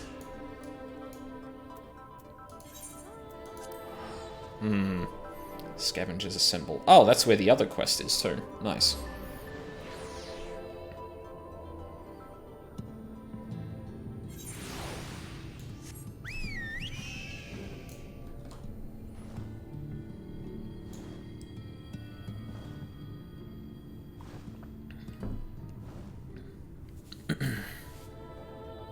No. Damn it. Some Primals have craftable versions of weapons that glow. Sophic refers to Sophia. Oh, okay.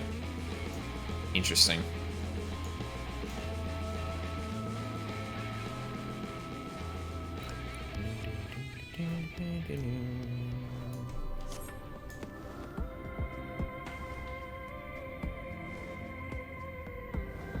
I used to go back and make new Primal gear for new jobs, but they only did Shinryu for Gunbreaker and Dancer. Yeah, to be fair, that is like that is fairly art-intensive work, where like, excuse me, evil weapon? Oh god, it's Anubis.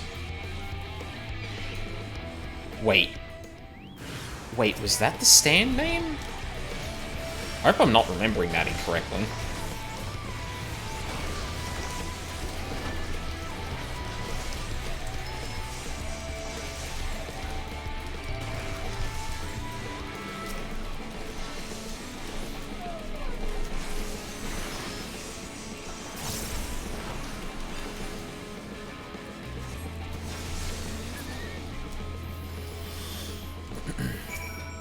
It is Anubis, right? I am thinking of the right one. Fuck. Oh, whatever. I am alive? Can it be true?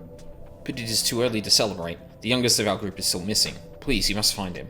I will wait for you outside the ruins in case you need help carrying whatever's left of the poor boy. Wow. Absolutely no faith.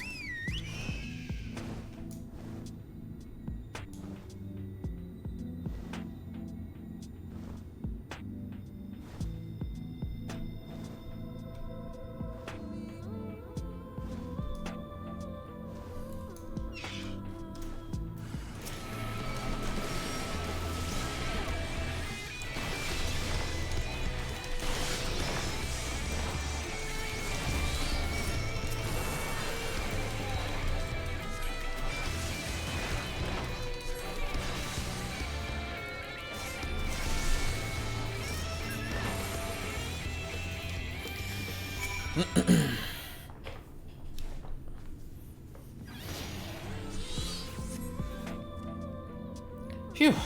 Does that count as a near-death experience? I cannot wait to tell my friends. But first, we should make a hasty retreat, yes? Yeah?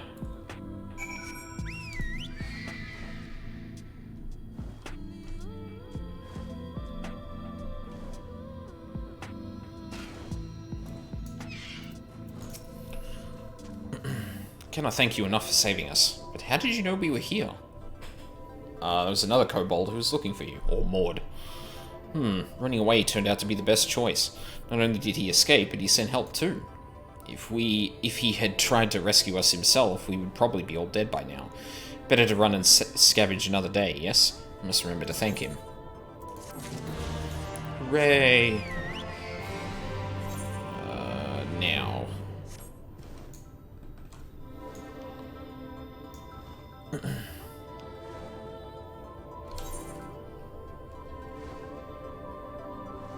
Oh, looks like there might be people where Thancred is.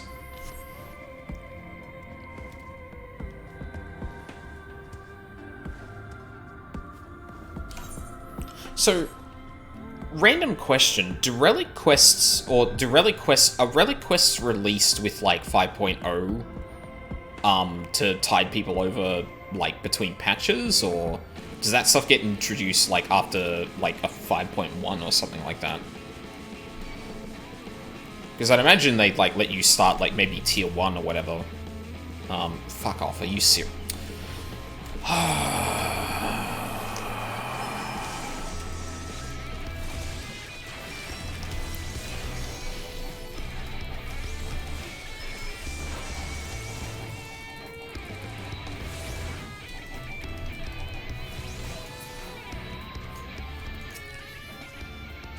One-eyed miner. Oh, didn't notice you there. Ouch. I have a cat's eye for you.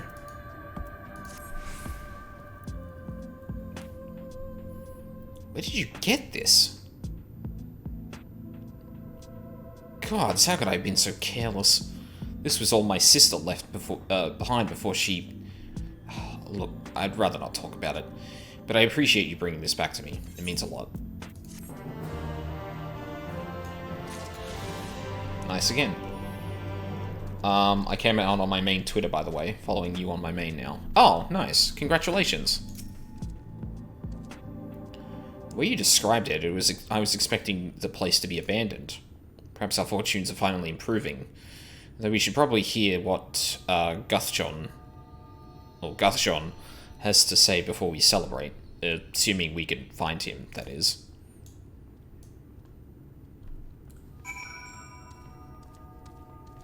Thanks, it's been pretty low-key so far, but only positive reactions. That's good to hear.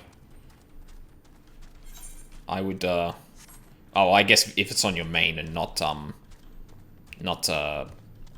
your other account, then yeah, I guess there are more chances that someone would be like, oh. But it's good to hear. I know that shit can be terrifying. Well, I figure that shit can be terrifying.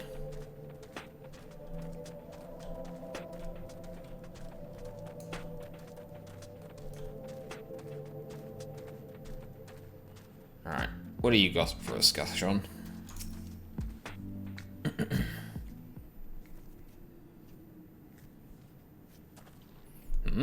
Who are you? What are you doing in here? We've come to mine rare... I don't even think the mineral that we're looking for has been named. Well, you should have listened to Thafe. You're wasting your time. But this site is not as developed as the others, is it not? Surely there must be something left. I should explain. The stone you're looking for is Eonine. All the Talos in the Hills of Amber are powered using them. Or were, at least. Anyway, what's left, if anything, is too far below to be safely extracted. In the deepest reaches of the mine, we used Talos to keep the pathways from collapsing. They're still there, but they could give out at any time, which is why much of the mine is closed off. Then our only option is to search the higher levels for any fragments of Eonine that may have been overlooked. I suppose there may be one other way. Well, don't leave us in suspense. What you're asking for is a trade secret. I'll need to be duly compensated in exchange. Fine. What do you want? The other day, I found a Vobert gold piece down in the mines. Bloody Vobert gold piece. And wouldn't you know it, I dropped the damn thing somewhere while I was working. Find it, and I'll tell you what you want to know. You drive a hard bargain, sir, but we'll take it. It seems we have our work cut out for us, Aldine. Thankfully, I have an idea for how we might hurry things along. Really? How? As I'm sure you've noticed, despite their best efforts to illuminate the corridors, it's rather dark in here, meaning it will be that much harder to find a single coin hiding in the shadows. That's why I propose we use these. Sun drops. They help the eye take in more light. Why don't you start your search further in, and I handle this area. I'll retrace your steps after in case you happen to miss it. If you feel the drop's effects wearing off, I can give you more, so don't worry. Okay. Give me drops. Here now, keeps... Wait, what? Oh, okay, it's a buff. Right, sure. I thought I was actually going to visually see something, but no, apparently not.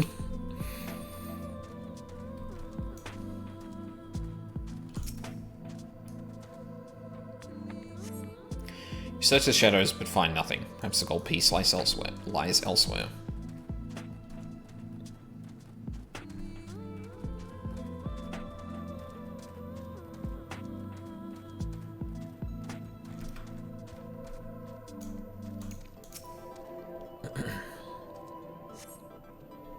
You search the shadows, but find nothing. Perhaps the gold piece lies elsewhere.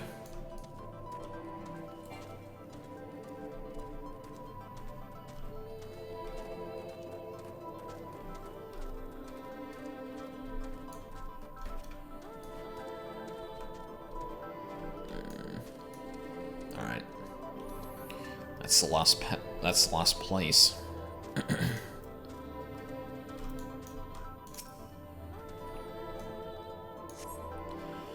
As you search the shadows, a glint catches your eye. You turn over a rock and find the Vobert gold piece. Nice. Ah, not that one. Currency minted by the Kingdom of Vobert.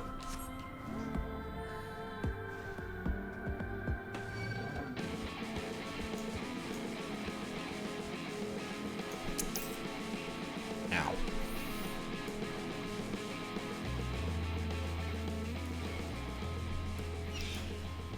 Found it. I was hoping you dropped the gold piece somewhere close to the entrance. More fool me for thinking Lady Luck was on our side.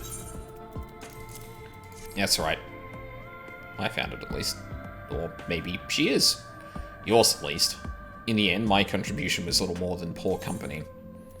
I couldn't have done without your son's drops. Come on, you were far more prepared than this for this task than I. No more than usual, I assure you. I only managed to survive the Kurthan wilderness and the Imperial capital by virtue of extensive preparation. A habit of mine since childhood, and one of my few positive traits, which endeared me to Louisoix, I imagine. It hasn't been easy finding ways to compensate for my condition. Every tool and trinket has proven vital to my continued success, such as it is. Had I chosen to pursue the arcane arts rather than espionage, well, I'd rather not think on it. So long as I have the means to protect those dear to me and to see my duties through, that's all that matters. Now, let's hurry and see that return to Guthjon. The sooner we get back to Orianche and Minfilia, the better. You're back. Wait, does that mean... it sure does. Is a jack of all trades really a master of none where they are actually a master of versatility? I mean, technically, yeah, but that's obviously not the point of that phrasing, though. I'll be damned, you actually found it. Well, a deal's a deal, but don't think this means you'll find what you're after. Oh god, another one, really? A dirty job. Luckily for you, Guthjon is a man of his word. To be honest, I wasn't sure you could pull it off. But you did, and I'm a man of my word. Come with me.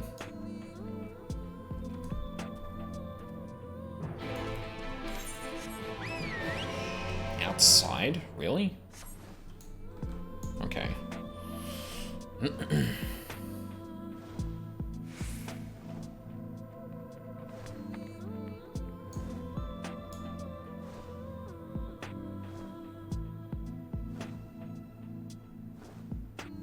Yeah, I didn't really think about it until now, but like obviously Thancred doesn't wield magic or anything like that, but not being able to use ether at all is actually like more of a severe handicap than I kind of thought initially.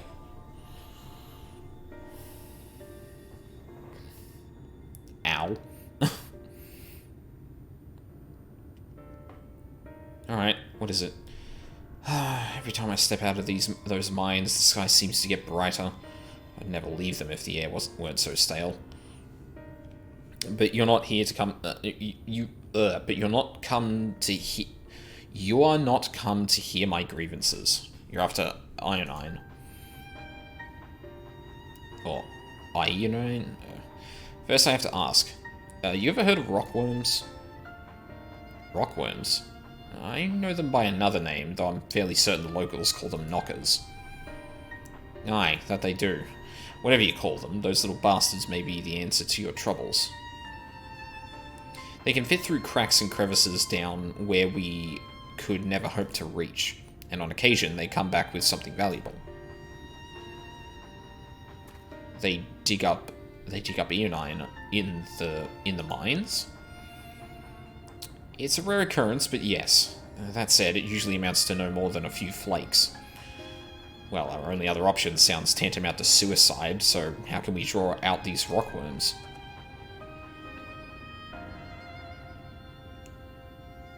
Over by that shack, you'll find a bag full of smoke bombs. Set off a few in the mines, and you'll flush them out in no time.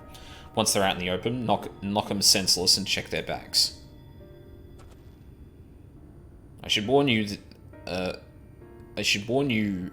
this method of mining, if you can even call it that, is used as a last resort on account of what little they're like to bring back. You'll want to cover as much ground as you can if you hope to find anything of value. Assuming you do find something, bring it here and I'll have a look. We should split up if we're to cover more ground, as he suggests. If you can cover these 3 areas on your map, I'll see to the parts between them.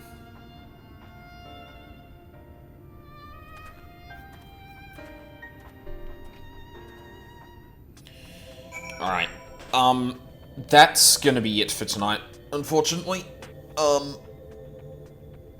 I was running a bit late last night, as anyone who was here can attest to that, and I don't want to repeat that again. So yeah, we're gonna cut it off here. Well, I mean, we didn't have the discussion that I was hoping for, but we did learn enough that some of the things I was thinking about might be a bit more connected than I thought. Yeah, no ASMR with me. Yeah, first off, I need the mic up in my face to do that, and I don't have a crane arm for that.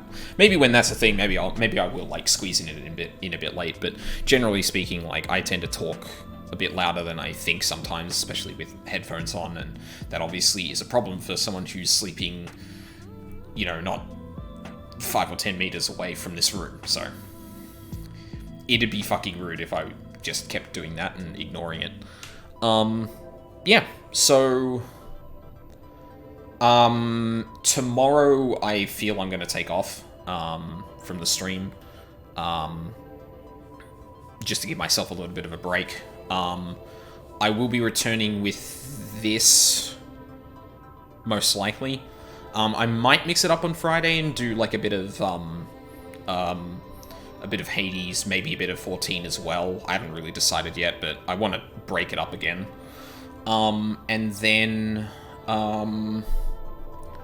hopefully...